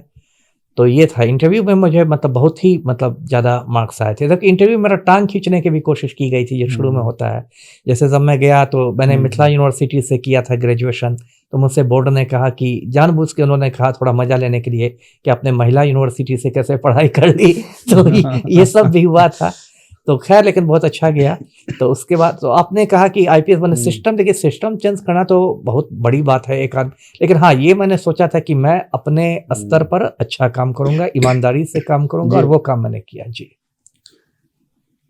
जब हम लोग किसी भी आईपीएस का इंटरव्यू देखते हैं, जब वो नया नया बन के जाता है, जब वो इंटरव्यू की तैयारी कर रहा होता है, पढ़ाई कर रहा होता है, तो उसने वो हमेशा वो लोग बोलते हैं कि हम जब बन के जाएंगे तो पूरा बदलाव कर देंगे। कितना बदलाव कर पाता है कोई? अब थोड़ा बहुत बदलाव कर सकते हैं, लेकिन आप मान लीजिए आईपीएस हैं, आप एसपी बने हैं, तो मैक्सिमम तो आप जिले की पुलिस को ना बदल पाइएगा, आप हिंदुस्तान थोड़े बदल लीजिएगा, पूरी दुनिया थोड़े बदल लीजिएगा। तो उस लेवल पर आप कुछ अच्छा काम कर सकते हैं, उसी लेवल पर। सर लेकिन राजनीतिक दबाव भी तो काफी बहुत ज्यादा रहता है, उससे हमसे ज्यादा उसको कौन जानता है। मैं इसी पे अभी आने वाला हूँ जी। आपके साथ क्या पॉलिटिकल प्रेशर्स रही आई शुरू से अंतिम तक? ये घमासान तो आप कह सकते हैं, मेरा पूरा जो करियर रहा वो मतलब मार धार और एक्शन से भरपूर रहा। अमिताभ बच्चन की तरह। अमिताभ बच्चन की तरह, एंग्री यंग मैन। लेकिन फिर टोपी लगाते देवानंद वाला। चलिए 2-3 स्टार्स का ये कॉम्बिनेशन हो गया जी। तो मार धार और एक्शन से भरपूर रहा, क्योंकि बिहार जैसे स्टेट में जहां जानते हैं कि एकदम माफिया ही सत्ता चलाती है, अब तो लगभग पूरे हिंदुस्तान की यही हालत हो गई है, बस बिहार को क्यों बदनाम किया जाए। तो बिहार जैसे स्टेट में ये जो हुआ, तो ये तो रहता है, बहुत प्रेशर रहता है ना। और ऐसा क्या हुआ था? कभी आप कुछ काम करने जा रहे हो फिर फोन बहुत सा, अब एक मैं एग्जांपल देता हूँ, बिल्कुल मैं यही चाहता हूँ। हाँ, जिसे दर्शकों को समझाने में आसानी होगी कि क्या होता है। अब मैं, ये अब बात है सितंबर 2000 की बात है, ठीक है। और मैं लखीसराय का एसपी बन के गया था, और लखीसराय में बालू माफिया बहुत पावरफुल है, किउल नदी का बालू बहुत निकलता है। तो उसका मैं एसपी बन के गया था, तो वहां का एक सुड़ेगढ़ा का एमएलए था प्रहलाद यादव। अच्छा। इस बार शायद नहीं बन सका है, लेकिन काफी बाहुबली एमएलए था। और ये सन 2000 की बात है, जिस समय राबड़ी देवी सीएम थी और लालू यादव सुपर सीएम था। मतलब यादवों की उस समय बहुत चलती थी बिहार में। सही बात। और वो प्रहलाद यादव आरजेडी का विधायक, सत्ताधारी पार्टी का, उस पर से यादव, उस पर से बाहुबली, तो कोई उसको मतलब टच करने की हिम्मत नहीं करता था। तो मैंने उसके सारे मतलब जो हथियार थे ना, वो मतलब ये करवा दिए, जब्त करवा दिए, क्योंकि उसका क्रिमिनल हिस्ट्री था, उसका लंबा छोड़ा आपराधिक इतिहास था। और उसका भाई भी वहां मारा गया था गैंग वार में, प्रहलाद यादव का, और उसका लंबा छोड़ा आपराधिक इतिहास था। तो मैंने ये सब हथियार क्या उसके थाने में रखवा दिए। तो अब प्रहलाद यादव तो बहुत ये हो गया, छटपटा गया। तो किसके पास गया? तो फिर लालू यादव के पास गया कि अरे एसपी तो मेरा ये कर दिया, सब हथियार उछार छिनवा के रख दिया। तो अब लालू यादव ने मुझे, उस समय देखिए दर्शकों को मैं बता दूं, राबड़ी देवी सीएम थी, लेकिन लालू यादव सुपर सीएम था। तो मतलब राबड़ी असली सीएम लालू ही था। तो लालू ने मुझे फोन किया, जो लालू का जो स्टाइल है, अरे 4 दिन पहले आप बने हैं एसपी, आप हमारे विधायक का हथियार छीन लिए।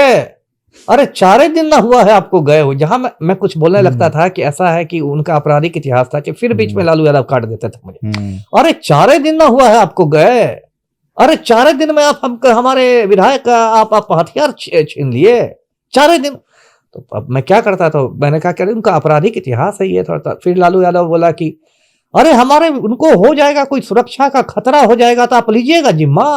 हमने कहा तो पूरा, तो हम भी वैसे ही हमने कहा यार पूरे जिले की सुरक्षा का जिम्मा हम पर है, बस विधायक जी की सुरक्षा का जिम्मा है, पूरे जिले की सुरक्षा का जिम्मा है। लालू यादव फोन रख दिया। अब बाद में हमको पता चला कि आसपास के लोगों से बोला कि बड़ा टेढ़िया एसपी है। और उसके बाद उस समय देखिए कितना इंटरेस्टिंग होता है, उस समय लालू यादव का तस्लीमुद्दीन से झगड़ा चल रहा था। तस्लीमुद्दीन भवन निर्माण मंत्री था, उससे झगड़ा चला था। तो लालू ने कहा बड़ा टेढ़िया एसपी है, इसको हम किशनगंज भेज देते, चचा को ठीक कर देगा। हाँ, तो उसके तुरंत कुछ दिन बाद मेरा वहां से ट्रांसफर हो गया, हमको एसपी किशनगंज बना के भेज दिया। वो अलग किस्सा है। अच्छा। तो जहां जहां मैं गया वो पूरा वही मार धार और एक्शन से भरपूर रहा। तो वो मैंने बहुत लड़ाई लड़ी है जी। ठीक है सर, आपने लालू को देखा, राहुल को देखा, नीतीश को भी देखा। जी जी, नीतीश को अभी भी लोग देख रहे हैं। तो सर इन तीनों में बेहतर कौन था? देखिए राबड़ी देवी तो सीधी सादी सीधे कहूँ, वो तो जबरदस्ती अब किसी को बैठा दिया गया, बेचारी सीधे चौका से रसोई घर से निकल के सीएम बन गई। उनको तो मैंने सीएम हाउस से मीटिंग सब में देखा था। वो तो एक तो मतलब गृहिणी थी, जो बिहार की एक औसत मतलब ग्रामीण महिला होती है, जो थोड़ा कम पढ़ी लिखी रहती है, बाल बच्चों में रहती है ये। तो उनको मैं नहीं, उनके समय भी लालू यादव ही मेन सीएम थे। तो मेरे लिए लालू और नीतीश की तुलना करें तो इसमें मैं लालू को फार बेटर मानता हूँ। लालू को फार बेटर मानता हूँ।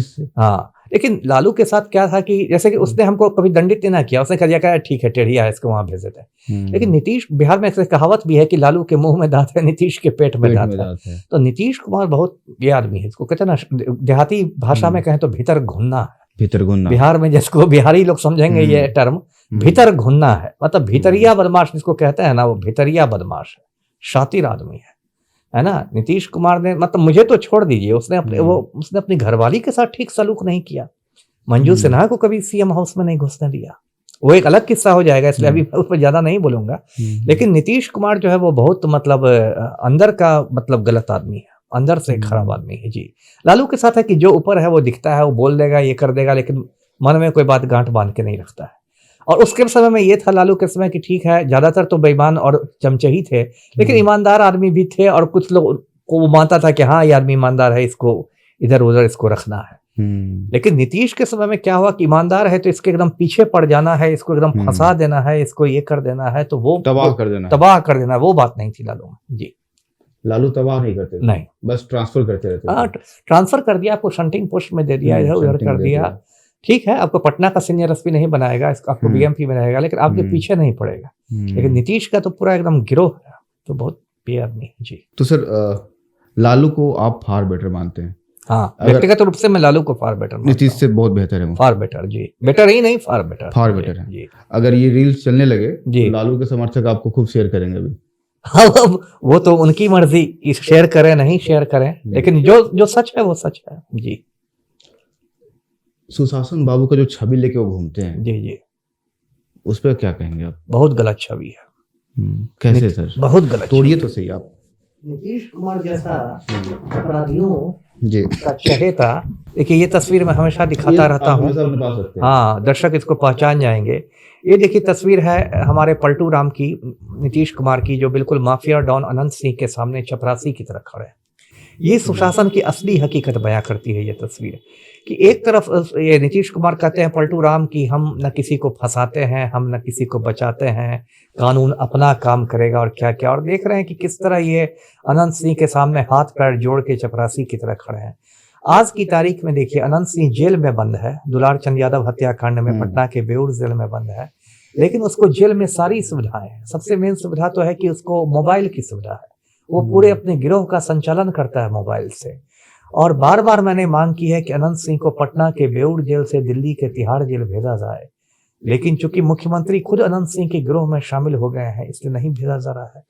तो ये स्थिति है नीतीश कुमार की। इन्होंने आनंद मोहन जैसे खूनी को, है ना, जेल से बाहर निकाल दिया समय से पहले।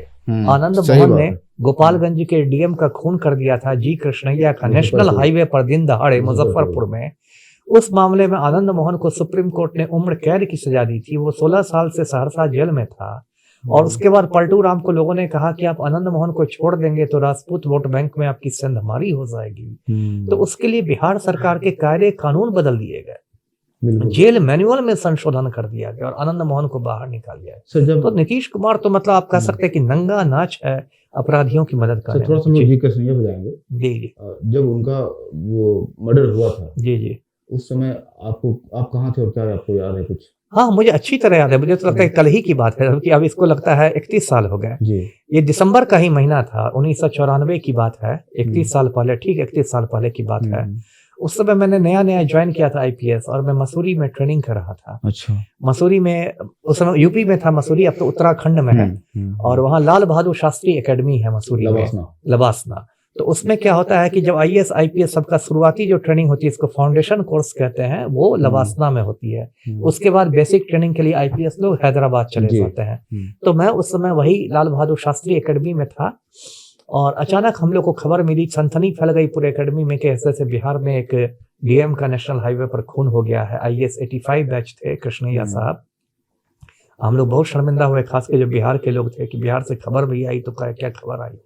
उसके बाद वहाँ जो ऑडिटोरियम था, वहाँ एक शोक सभा हुई, एक मिस्टर संतोष मैथ्यू करके थे, वो भी कृष्णैया साहब के बैचमेट थे, 85 बैच के ही आईएएस। वो समय लबासना में ही तैनात थे, हम लोग को मतलब पढ़ाते थे, क्लास लेते थे। तो मिस्टर संतोष मैथ्यू ने पूरा बताया इनके बारे में, कृष्णैया साहब के बारे में, कि कृष्णैया साहब बहुत गरीब परिवार से आते थे। उनके पिता जो थे वो स्टेशन पर कुली का काम करते थे। अच्छा। सामान ढोते थे, और बहुत ही मतलब संघर्ष करके कृष्णैया साहब आईएएस बने थे और बहुत अच्छी छवि थी, ईमानदार छवि थी, और उनका खून इस तरह माफिया ने कर दिया। तो वो तो मुझे कल की घटना लगती है जी। क्योंकि ये एक बहुत बड़ा धब्बा है बिहार, बहुत बड़ा धब्बा है और कभी नहीं धुलने वाला धब्बा है जी। बताइए, उनकी वाइफ जो थी उमा कृष्णैया, उस समय छोटी छोटी दो उनकी बेटियां थी, उनको लेके रोते हुए वो चली गई, वापस चली गई जी हैदराबाद। कितने दुख की बात है जी। हम लोग वापस नीतीश पे आते हैं जी जी, लेकिन उससे पहले थोड़ा सा एक सवाल जो हम और लेना चाह रहे थे, वो सर आपके नाम को लेके। जी जी, नाम किसने दिया आपको? अमिताभ? इसका भी इंटरेस्टिंग है। अमिताभ दास? नहीं, इंटरेस्टिंग किस्सा। नाम पहले नेम पर आता हूँ तो सरनेम पर आऊंगा। हम लोग बारी बारी से। हाँ जी, नाम का ये है कि जब मेरा जन्म हुआ तो मैंने कहा कि सबसे छोटा मैं घर में था, तो मेरे भाई बहन सब मुझे देखने आए। तो मेरी एक दीदी है, उसने मतलब हम लोग उसको नूतन दी कहते हैं, तो उसने मेरे कान देखे। कान पता नहीं अब लंबे हैं कि नहीं, फिर उस समय उनको लगा कि बहुत लंबे कान है, बड़े कान है, जैसे गौतम बुद्ध के कान होते हैं ना, बहुत लंबे। तो अमिताभ नाम भी गौतम बुद्ध का ही एक मतलब पर्यायवाची नाम है। अमिताभ का मतलब गौतम बुद्ध को है, एक नाम अमिताभ। अच्छा। तो उन्होंने यहाँ कहा कि ये तो एकदम इसके कान देखो एकदम बुद्ध जैसा लग रहा है, गौतम बुद्ध। तो उसने मेरा नाम अमिताभ रख दिया। बहुत लोग सोचते हैं कि अमिताभ बच्चन के नाम पर रखा गया, जबकि उस समय जब मेरा जन्म हुआ था 69 में, तो उस समय अमिताभ बच्चन की कोई खास पहचान नहीं थी। बहुत स्ट्रगल कर रहा था। स्ट्रगल। उसकी तो पहली हिट फिल्म जंजीर 73 में आई है, तो उसके नाम पर नहीं है, ये गौतम बुद्ध के नाम पर अमिताभ है। और सरनेम जो मेरा दास है वो तो खैर मेरा पारिवारिक सरनेम है, जो हम लोग देखिए कास्ट जाति से आते हैं, और मिथिला में कर्ण कास्ट ज्यादा होते हैं, लेकिन नॉर्थ बिहार में कर्ण कास्ट ज्यादा होते हैं, साउथ बिहार में श्रीवास्तव और अम्बष्ट ज्यादा होते हैं।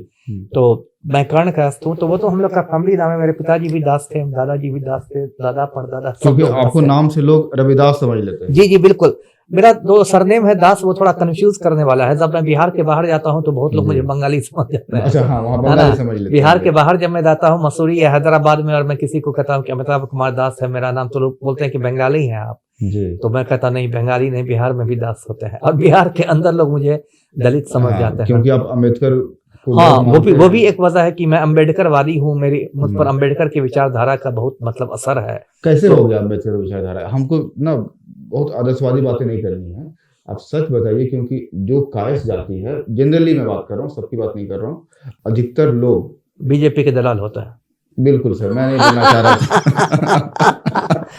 वो मैं भी इसी दुनिया में रहता हूँ और मुझे पता है ना, आपने सही कहा। जो 99 हाँ, बिल्कुल बिल्कुल, ये सिर्फ कास्तों पर नहीं, सारे अगड़ी जातियों पर लागू होती है कि अम्बेडकर से वो मतलब उनको एलर्जी रहती है अम्बेडकर के नाम से। ये सिर्फ कास्तों पर नहीं लागू होता, ब्राह्मणों पर भी ये बात लागू होती है, राजपूतों भूमिहारों सबसे पर लागू होती है। तो सर उसमें से आप कैसे निकल के आ गए? निकल के आ गए होता ना, मैंने कहा ना कि मैं बहुत पढ़ने लिखने वाला आदमी था, तो बचपन से ही मैं सब पढ़ता रहा था।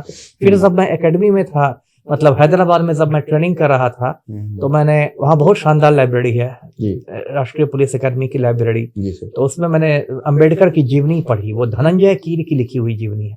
ऐसे अम्बेडकर पर देखिए 50 जीवनियां लिखी गई हैं, लेकिन सबसे जो ऑथेंटिक मानी जाती है, सबसे जो अच्छी जीवनी मानी जाती है, वो धनंजय कीर की लिखी हुई है। सबको पढ़नी चाहिए। तो पहले से भी मैं अम्बेडकर का फैन था, ऐसा नहीं था कि पहले मुझे लगता था कि भाई कितनी उन्होंने लड़ाई लड़ी मतभेद, ये भेदभाव के खिलाफ और अन्याय के खिलाफ।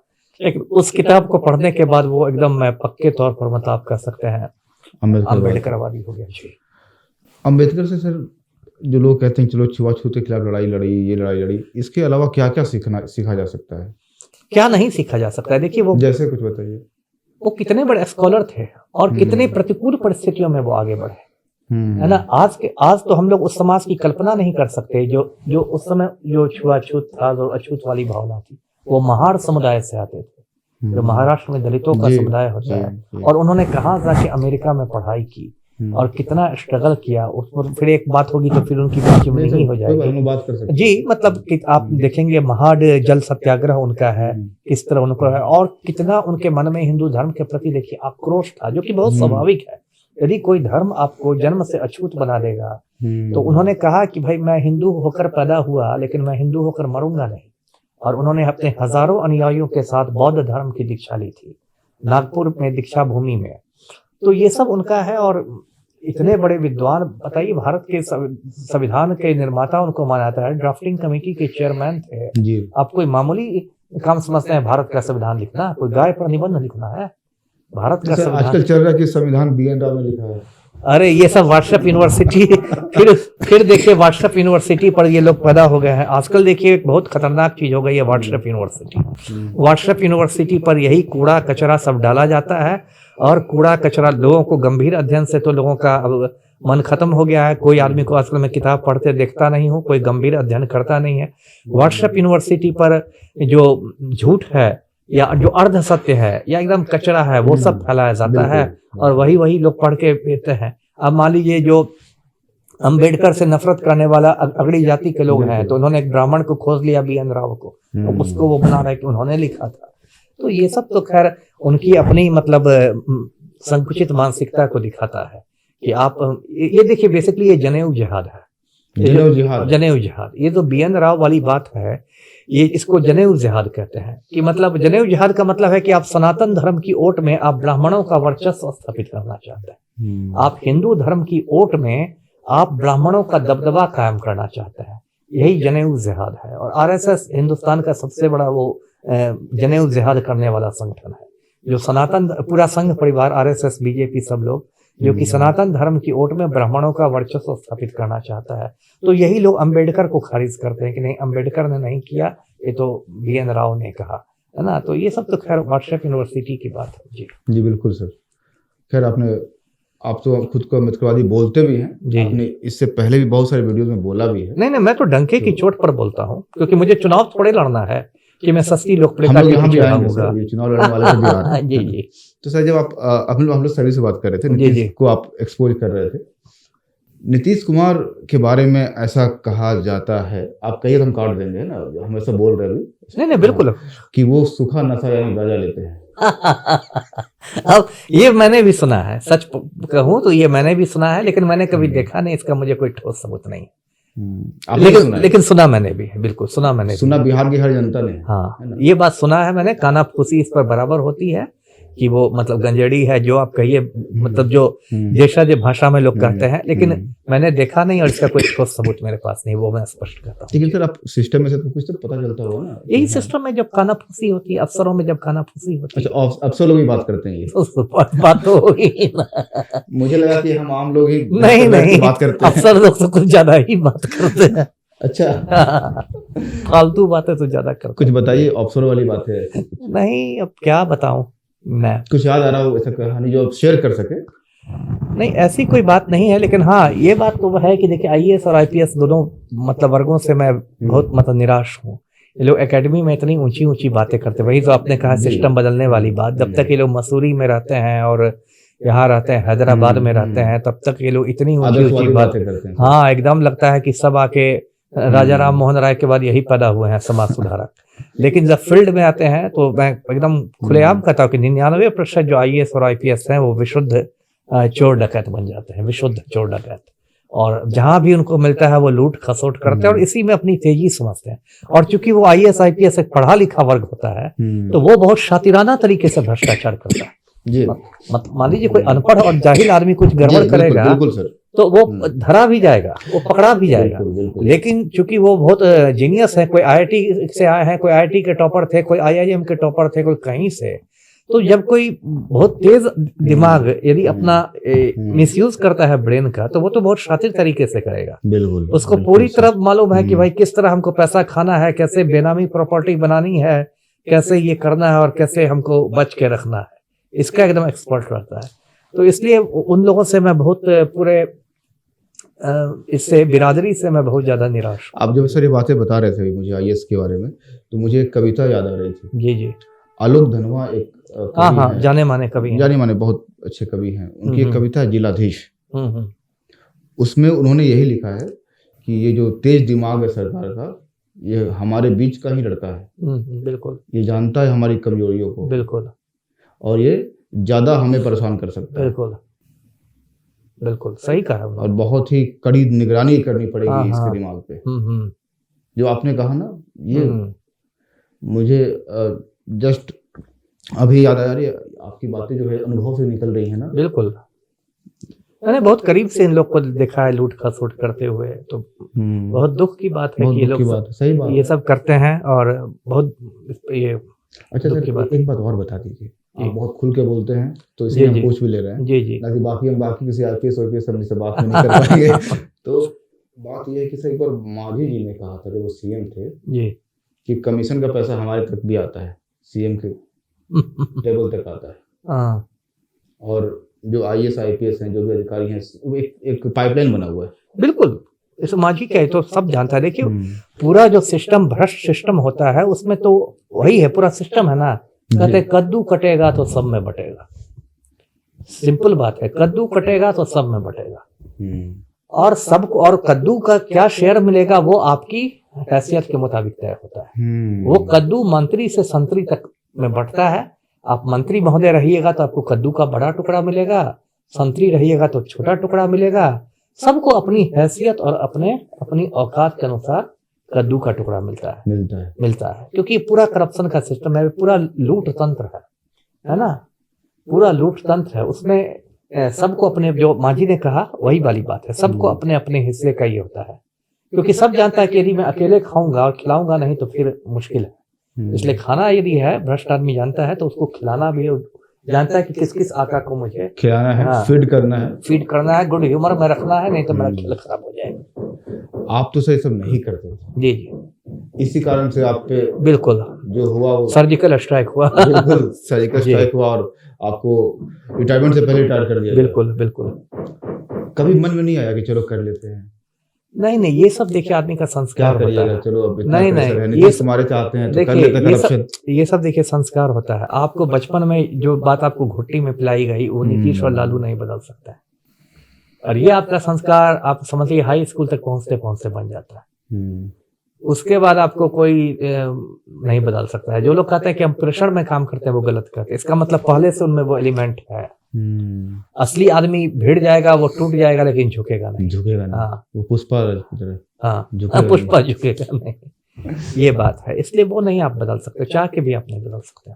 जी, ये बात है सर। जी बिल्कुल। क्योंकि जो सब उसको आप जो भी नाम दीजिए, आप संस्कार कहिए उसको, किसी आदमी का ईमान कहिए, आप किसी का जमीर कहिए, किसी का कॉन्सेंस कहिए, जो भी नाम उसको दे दीजिए, वैल्यूज कहिए, उसका ये कहिए, लेकिन जिसका वो मोटा मोटी मुझे लगता है हाई स्कूल तक आते आते बन जाता है आदमी का, है ना। बहुत बच्चा तो उस पर सोचता ही नहीं हो, तो बच्चा है। बिल्कुल हाई स्कूल तक आते आते बन जाती है एक आदमी की शख्सियत, और उसके बाद तो फिर कोई से नहीं गलत काम करा सकता है। जी, ईमानदारी कहाँ से सीखी? सिर्फ घर से या फिर कहीं और भी मिला? एक तो घर से सीखा। मेरे बाबूजी बहुत ईमानदार अफसर थे, जहाँ रहे उनको बहुत, कि जमशेदपुर के एसडीओ रहे, तो उस समय बिहार झारखंड सब एक था। बहुत ज्यादा उनके पास मतलब 2 नंबर की कमाई करने का ये था, बड़े बड़े ऑप्शन था। लेकिन हम लोगों ने देखा, हम लोग दिक्कत में रहते थे, लेकिन कभी उनको ये सब नहीं करते देखा। हर जगह उनकी पहचान थी, तो हम लोग को फख्र भी होता था कि बाबूजी इतने ईमानदार आदमी। आज भी फख्र होता है।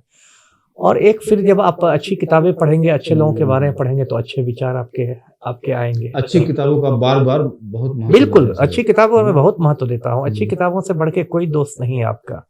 और वो, अगर 5 किताब सजेस्ट करना हो ऑडियंस को अभी इसी समय, आप कौन सी 5 किताब सजेस्ट करेंगे कि हर इंसान को पढ़ लेनी चाहिए एक बार?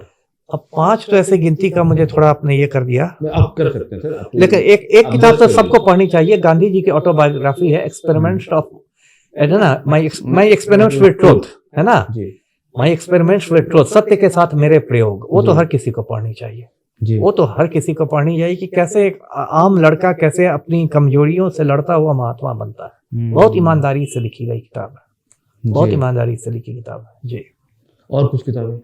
बहुत सारी किताबें हैं। अब तो कितना, विंग्स ऑफ फायर सबको पढ़नी चाहिए। कलाम साहब, एपीजे अब्दुल कलाम की ऑटोबायोग्राफी है वो, मतलब उसकी अब हिंदी अनुवाद भी आ गया, अग्नि की उड़ान। जिन लोग को इंग्लिश समझने में दिक्कत हो, अग्नि की उड़ान पढ़ सकते हैं। और सर मैं एक लाइन ऐड करता हूं, और जो लोग ये किताब नहीं पढ़ सकते हैं, यूट्यूब पे चले जाइए, गुलजार साहब ने रिकॉर्ड किया हुआ है। बिल्कुल, ऑडियो बुक है, आप सुन लीजिए। नहीं, वो सब तो सुविधा हो गई है आजकल। ऑडियो बुक की सुविधा है आजकल, किंडल की सुविधा है, किंडल की सुविधा है। वो सब तो आजकल यूट्यूब में बहुत अच्छे वीडियो सब आते हैं, है ना। तो वो सब तो आप सुविधा हो गई है। बिल्कुल सर, डिजिटल दुनिया हो गई है। तो आप देखिए, कहीं से ज्ञान लेना है, आप चाहे किताब से ले, या यूट्यूब चैनल से ले, या किसी से ले, किसी ऐसा पॉडकास्ट देख ले, किसी तरह से, लेकिन ज्ञान लेना है। हर दिन आपको नई नई चीज सीखनी चाहिए। जिस दिन आपने कोई नई चीज नहीं सीखी, समझिए कि वो दिन आपका बर्बाद चला गया। सीधी बात है। जी सर, एक आजकल नया हथियार आया है जो बच्चों को बर्बाद कर रहा है। जी, मोबाइल फ़ोन। क्योंकि मैंने देखे हैं बहुत सारे वीडियो, छोटे बच्चे हैं 2 साल के, 1.5 साल के, रोने लग रहे हैं, पेरेंट्स जो है फ़ोन दे दिया है। वो तो बच्चों का सबसे प्रिय चीज मोबाइल होता है। और लेकिन हाँ, और उसका इम्पैक्ट बहुत खराब पड़ रहा है। नहीं मोबाइल का देखिए दोनों ये है, आप उसको जी। क्या कहते हैं, दुधारी तलवार है। दुधारी बस तलवार खराब है। बात जी। नहीं है, ठीक है, कोई भी चीज़ खराब भी होता है। मान लीजिए हम किताब की ही बात करें, क्या सड़ी हुई किताबें नहीं है बाजार में? एक से एक सड़ी किताबें हैं। क्या अश्लील किताबें नहीं है बाजार में? एक से एक कचरा है ना? एक से एक सांप्रदायिक किताब है। बिल्कुल तो है। इसके लिए तो आप सारी किताबों को नहीं ना पढ़ना बंद करें। वही बात मोबाइल के साथ भी ठीक है, मोबाइल में गलत चीजें भी हैं, उसका दुरुपयोग भी हो रहा है। लेकिन मोबाइल से आप देखिए एक सूचना क्रांति आई है। मैंने कहा ना कि अब छोटे से छोटे गांव में एक बच्चे के पास यदि मोबाइल है तो पूरी दुनिया उसकी मुट्ठी में है। वो यूट्यूब पर क्या नहीं देख सकता है, जो हम लोग बचपन में कल्पना नहीं कर सकते थे। वो क्या नहीं वो समझ सकता है। वो फेसबुक पर पूरी दुनिया से उसके दोस्त बन सकते हैं। सही बात। वो तो क्रांति है भाई, वो तो मतलब ये बहुत बड़ी चीज दो है। धारी तलवार है। दुधारी तलवार है। आप जैसे- उसका आप मान लीजिए, आप वही एक मोटी बात है, चाकू है, आप किचन का चाकू है, उसे आप सब्जियां काटते हैं, कोई जी। उठा के आपको किसी के पेट में डाल दे मार देगा तो आप क्या कीजिएगा? तो उसका ये है, मोबाइल को तो मैं एक मतलब मानव जाति के लिए, पूरे मानव जाति के लिए एक मतलब वरदान मानता हूँ। क्रांति है ये। हाँ, बहुत बड़ी क्रांति तो है भी सर। क्रांति। पूरी दुनिया छोटी हो गई है। हम लोग का सही बात बचपन है। याद आता है। बचपन में हम लोग के समय में ट्रंक कॉल होता था। अब जी। तो बच्चे कल्पना नहीं, ट्रंक कॉल होता था, 2-2 3-3 मिनट के लिए लोग बुक कराते थे कॉल, फिर 3 मिनट खत्म होता था, फिर ऑपरेटर की आवाज आती थी कि अब खत्म हो गया 3 मिनट, फिर कहते थे कि बढ़ाओ इसको। अजीब दुनिया थी। अब कुछ ये तुलना है। अब मेरे सारे भाई बहन अमेरिका में, मैं उनसे यहाँ फेस टाइम करता हूँ, लाइव वीडियो चैट करता हूँ। बर्थडे वो लोग मनाते हैं, वहां केक काटते हैं, मैं यहाँ पर बैठ के उनको मुबारकबाद दे रहा हूँ रियल टाइम में। सही बात क्या है। है ये? बिल्कुल सर। बहुत बड़ी बात है। क्रांति तो हुई है सर, लेकिन अच्छा एक बात और मैं जानना चाहूँगा सर, कि ये जो क्रांतियाँ हो रही हैं, बदलाव हो रहे हैं, लेकिन जो पुरानी चीज़ें हैं ना, वो दिल के पास होती हैं। बिल्कुल। जैसे ये आपने रखा हुआ है, ग्रामोफोन। इसके बारे में कुछ बताइए। अब इसके बारे में क्या है, ये तो देखिए ग्रामोफोन है। और पहले के कब आपको ये पहली बार आपने सुना और इससे क्या आपको? नहीं, तो देखिए पहले तो पूरी दुनिया इसी पर गाने सुनती थी। हाल में मैंने देखा है कि ऐसे ऑनलाइन भी बिक रहा है, जी। तो मुझे थोड़ा नॉस्टैल्जिया हो गया, तो मैंने इसको ऑनलाइन मंगाया अच्छा, है। हाल में मंगाया? 1-2 महीने पहले मंगाया है। जी जी। अमेज़न या फ्लिपकार्ट? नहीं, वो एक बॉम्बे में एक है मुगल आर्ट्स करके, वो ऑनलाइन बेचता है ऐसे ऐसे सामान, ऐसे एंटीक सामान। अच्छा, तो वो मैंने खरीदा है। इसके बारे में हम लोग ऑफ कैमरा बात करेंगे, है ना? जी जी। और जिनको खरीदना होगा वो कमेंट कर दें, है ना? जी जी। मैं लिंक शेयर करा दूंगा। ऐसे शो पीस के रूप में ही है। हाँ, अरे शो हाँ। पीस। इसकी आप सुनते नहीं है सर? नहीं, मैं म्यूजिक का बहुत शौकीन हूँ, लेकिन मोबाइल पर नहीं, बाकी चीजों और पर सर सुनता हूँ। म्यूजिक और मूवीज जी कैसी देखते हैं आप और सुनते हैं? अब कौन पसंद है? ये देखिए, पहले म्यूजिक पर कुछ कहूँ। म्यूजिक पर देखिए क्या है कि हर आदमी को अच्छा संगीत का कदरदान होना चाहिए, है ना? संगीत एक ऐसी चीज है, मौसीकी जिसे कहते हैं, जो आदमी को सभ्य बनाती है। किसी ने कहा था, बहुत अच्छा मुझे लगा उसकी बात, लगी अच्छी बात उसकी, कि जिसको सुर की समझ नहीं है वो असुर है। क्या बात है। है ना? सही बात। जिसको सुर की समझ नहीं है वो असुर है। मतलब यदि आप अच्छे म्यूजिक को अप्रिसिएट नहीं करते तो समझिए कि आपने राक्षसी प्रवृत्ति है, आप मनुष्य नहीं बन सके हैं। तो वो हर को होना चाहिए। और उसके बाद म्यूजिक का तो बहुत है। किसी को क्लासिकल म्यूजिक अच्छा रहता है, शास्त्रीय संगीत, किसी को सेमी क्लासिकल, मतलब दादरा, ठुमरी, है ना, ध्रुपद, ये सब जो सेमी क्लासिकल में आ गया। किसी को गजल पसंद होते हैं, किसी को लोकगीत पसंद होते हैं, किसी को बॉलीवुड के गाने पसंद होते हैं, किसी को वेस्टर्न होते हैं। आपको कौन से पसंद है? मुझे बहुत सारे पसंद है, लेकिन बॉलीवुड के गाने में खास तौर से बहुत पसंद करता हूँ। उसमें मेरे किशोर कुमार के गाने रहे तो मुझे बहुत अच्छे लगते हैं जी, पुरानों में। किशोर कुमार तो उस समय देव आनंद से लेके वो मिथुन चक्रवर्ती तक, संजय दत्त तक उन्होंने, राजेश खन्ना की आवाज थी, राजेश खन्ना की आवाज थी। किशोर कुमार का इतना टैलेंटेड आदमी मिलना मुश्किल है। इतने अच्छे एक्टर भी थे। बिल्कुल कमाल के एक्टर थे। कमाल के एक्टर तो कमाल के थे। मैंने इतनी शानदार कॉमेडी करते थे। आप चलती का नाम गाड़ी देखिए, आप हाफ टिकट देखिए, क्या शानदार कॉमेडी है उनकी, क्या टाइमिंग है उनका। उनके गीत सुनिए तो गाते भी बहुत अच्छा गाते। और जहाँ तक मैंने सुना कि उन्होंने कभी गाने की ट्रेनिंग नहीं ली है, वो नेचुरल गाते थे। नेचुरल गाते थे। रफी साहब थे, वो बाकायदा पढ़े लिखे सिंगर, बिल्कुल, बहुत सीखा था, बहुत रियाज किया, लेकिन किशोर कुमार दिल से गाते थे बहुत। ऐसा मैंने सुना। नहीं, सही सुना आपने। तो सर मुझे भी म्यूजिक का बहुत शौक है, और किशोर कुमार साहब तो Legend, हाँ, कुछ नहीं कह सकते सर। आप गाना गाते भी हैं सुना? अकेले में खाता हूँ, नहीं तो यहाँ पॉडकास्ट में नहीं गाऊंगा। ठीक है सर, तो फिर ऐसा है आप अकेले में हम लोग बैठे हुए हैं। चलिए है ना? आप साइड हो जाइए बस सर। नहीं नहीं नहीं, ऐसे तो एक मिनट रुक जाइए, है ना? अच्छा, कहीं बीच में मूड आएगा तो सुना दूंगा, ठीक है। कुछ फेवरेट आपका जो लाइन हाँ, हो, हाँ। लाइन आप गा सकते हैं। तो ये है। और फिल्में कैसी पसंद है? हाँ, फिल्मों से याद आया कि इंटरेस्टिंग बात है कि हम लोग जब आईपीएस की ट्रेनिंग करते थे जी। तो हम लोग के डायरेक्टर साहब थे, उनको फिल्मों में बहुत इंटरेस्ट था। अच्छा, तो उन्होंने आईपीएस की ट्रेनिंग में एक जुड़वा दिया था फिल्म एप्रिसिएशन मॉड्यूल, ओके। और उसमें हम लोग को अच्छी अच्छी फिल्में देखनी होती थी और फिर उसका रिव्यू लिखना पड़ता था, वो भी हमारी ट्रेनिंग का हिस्सा था। अच्छा, तो हमने उसमें बहुत मतलब दुनिया भर के बड़े बड़े लोगों की फिल्में देखी, है ना? जैसे सत्यजीत रे की फिल्में, बंगला फिल्में हैं, आपको पथेर पांचाली, अपूर्व संसार, अपराजितो, ये सब देखा। अकीरा कुरोसावा जापानी की फिल्में, फिर फेडरिको फेलिनी की फिल्में, गौतम घोष की फिल्में, ये सब बहुत है। फिल्में मुझे वो अच्छी लगती है जो एक किस कहते हैं ना, क्या एक सशक्त जिसको फिल्म कहते हैं, जिसको बहुत जबरदस्त स्टोरी हो, बहुत जबरदस्त एक्टिंग हो। जैसे सत्या फिल्म मुझे बहुत जबरदस्त लगी, राम मनोज गोपाल वाजपेयी वर्मा की, मनोज वाजपेयी, भीखू म्हात्रे, मनोज वाजपेयी भीखू म्हात्रे बनाया, बहुत जबरदस्त फिल्म है। ऐसे संजय दत्त की एक फिल्म है वास्तव, वो बहुत जबरदस्त फिल्म है। ऐसी सी फिल्म देखता है तो आदमी शुरू से लेकर आखिर तक एकदम बंध जाता है, बंधा रहता है। इसकी बहुत जबरदस्त स्टोरी लाइन हो, बहुत अच्छी एक्टिंग हो, या कॉमेडी के फिल्म में पड़ोसन मुझे बहुत अच्छी लगी। एक चतुर नार करके श्रृंगार, मोह मन के द्वार ये घुसत जात, ये फंसत जात, हम हंसत जात। गाहे दीजिए। अब किशोर कुमार के बाद मेरी आवाज सुनेंगे तो लोग भड़क कोई जाएंगे। दिक्कत नहीं है सर, नहीं नहीं, ठीक है, लेकिन पड़ोसन बहुत जबरदस्त क्लासिक कॉमेडी है जी। कॉमेडीज में पड़ोसन पसंद है। एक मूवी थी सर कॉमेडी में धर्मेंद्र की, चुपके चुपके। चुपके चुपके बहुत हल्की फुल्की फिल्म, धर्मेंद्र शर्मिला टैगोर भी शायद थी, शर्मिला टैगोर भी। हाँ। प्रोफेसर परिमल त्रिपाठी बने थे। अब की सजन साजन में, हाँ, अब की सजन सावन में, आग लगेगी बदन में, बदन में, हाँ। घटा बरसेगी मगर तरसेगी, नैन मिल न सकेंगे दो मन एक ही आंगन में। जी सर, वो भी काफी हाँ, साफ सुथरी फिल्म थी, साफ सुथरी। ओम प्रकाश भी उसमें थे। हाँ, ओम प्रकाश थे, हाँ, जीजा जी बने थे। हाँ, हाँ, हाँ। चुपके चुपके अच्छी उसमें फिल्म थी। उन्होंने हिंदी का और इंग्लिश का हाँ, हाँ, थोड़ा सा मजाक किया। हाँ, हाँ। वो काफी लोगों को पसंद वो आया। बहुत हल्की फुल्की फिल्म थी, अच्छी फिल्म, साफ सुथरी हल्की फुल्की फिल्में थी। जैसे आपको फारूक शेख की फिल्में सब रहती हैं, साफ सुथरी हल्की फुल्की, चश्मे बद्दूर, चश्मे बद्दूर, हाँ, चश्मे बद्दूर सब, या चश्मे बद्दूर, फारूक शेख, दीप्ति नवल की हल्की फुल्की साफ सुथरे फिल्में, या फिर अमोल पालेकर की, अमोल पालेकर की फिल्में सर, हाँ, हल्की फुल्की साफ सुथरी फिल्में। छोटी सी बात सर ये मुझे है, लगता है ना कि अमोल पालेकर कहीं ना रह गए हैं।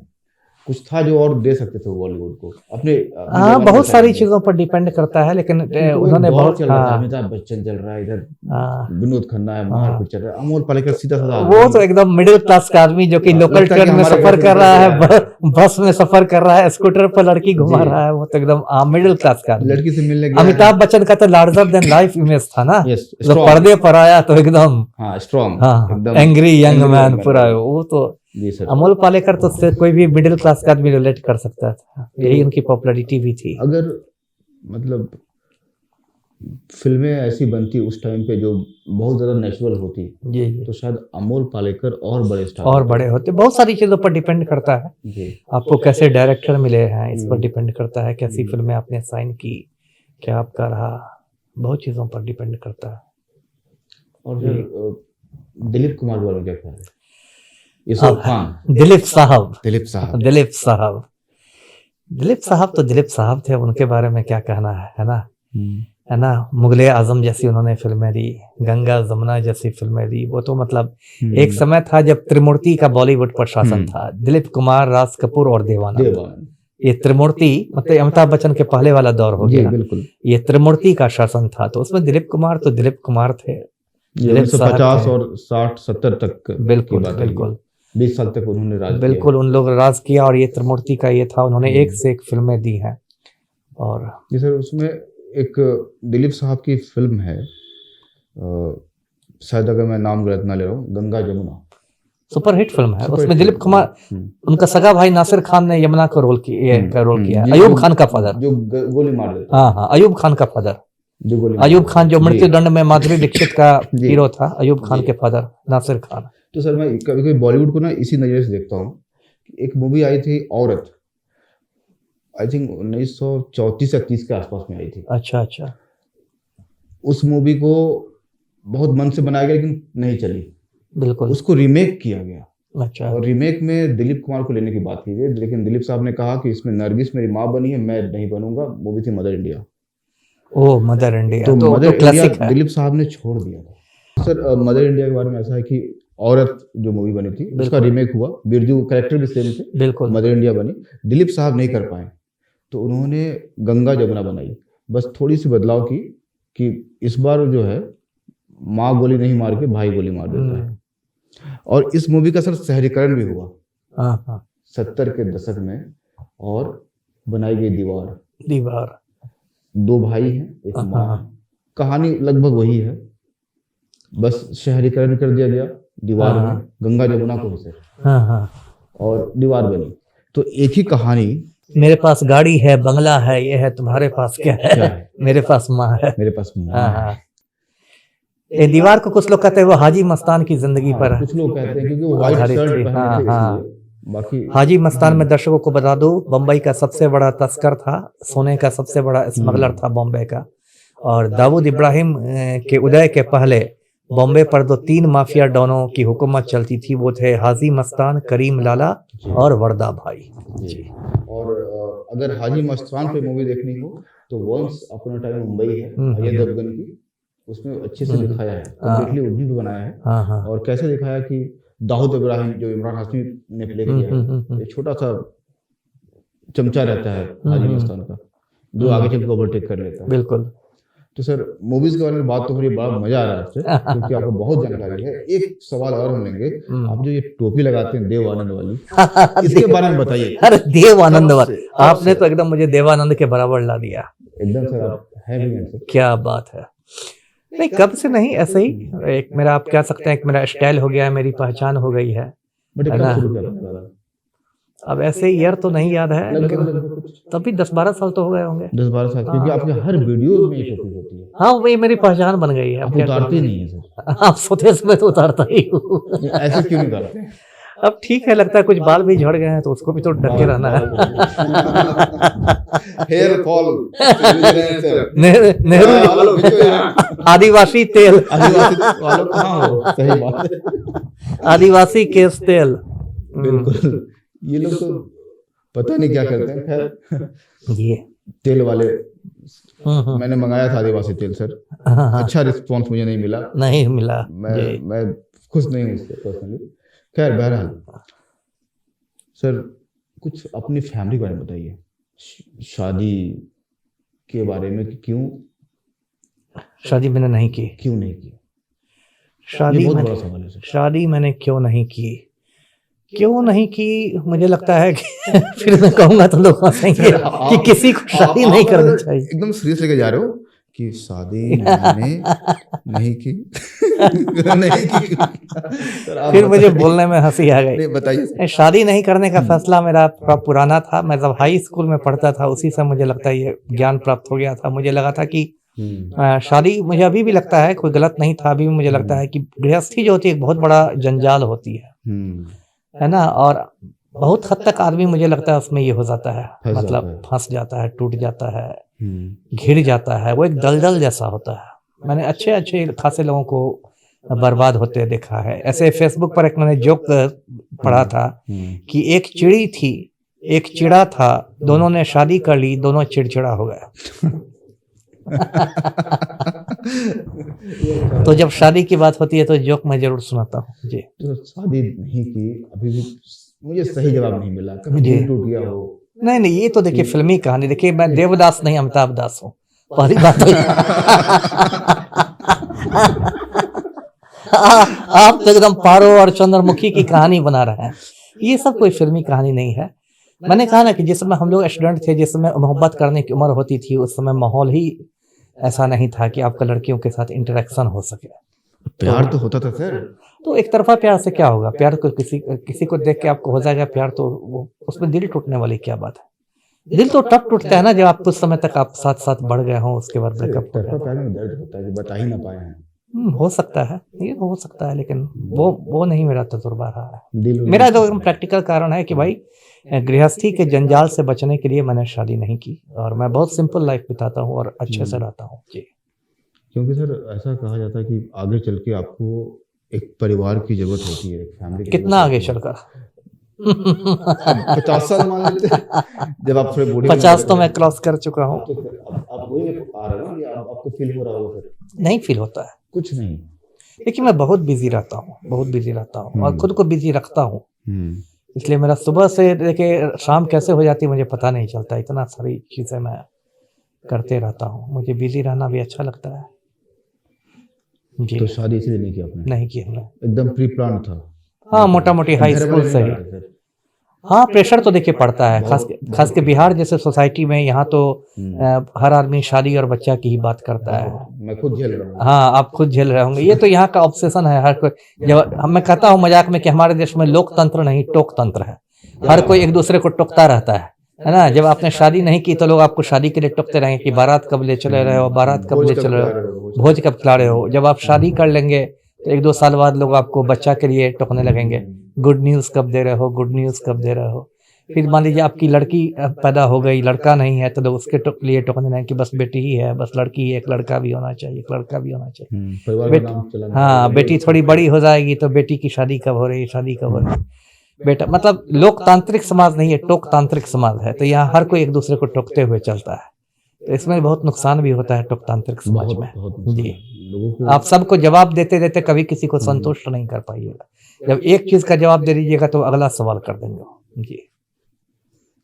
आपकी बातों से मुझे फिर एक फिल्म याद आ रही है, राज कपूर की तीसरी कसम। तीसरी कसम, वो तो मेरी फेवरेट फिल्मों में जब से है। उसमें वो लेके जा रहे हैं उनको अपनी बैलगाड़ी पे, वहीदा रहमान को, वहीदा रहमान को, तो उस समय कोई टोकता है कि सवारी कौन बैठाए हो, कहाँ जा रहे हो, तो वो बोलते हैं कि यहाँ यही दिक्कत है मुल्क में कि सबको टोकने की आदत है, अपने काम से काम नहीं रखेंगे, है ना, कौन सवारी है, कहाँ जा रहे हो। हाँ तो ये बात है। हाँ वो तो बहुत अच्छी फिल्म है और ये समस्या बहुत पुरानी है, बहुत पुरानी है बिल्कुल।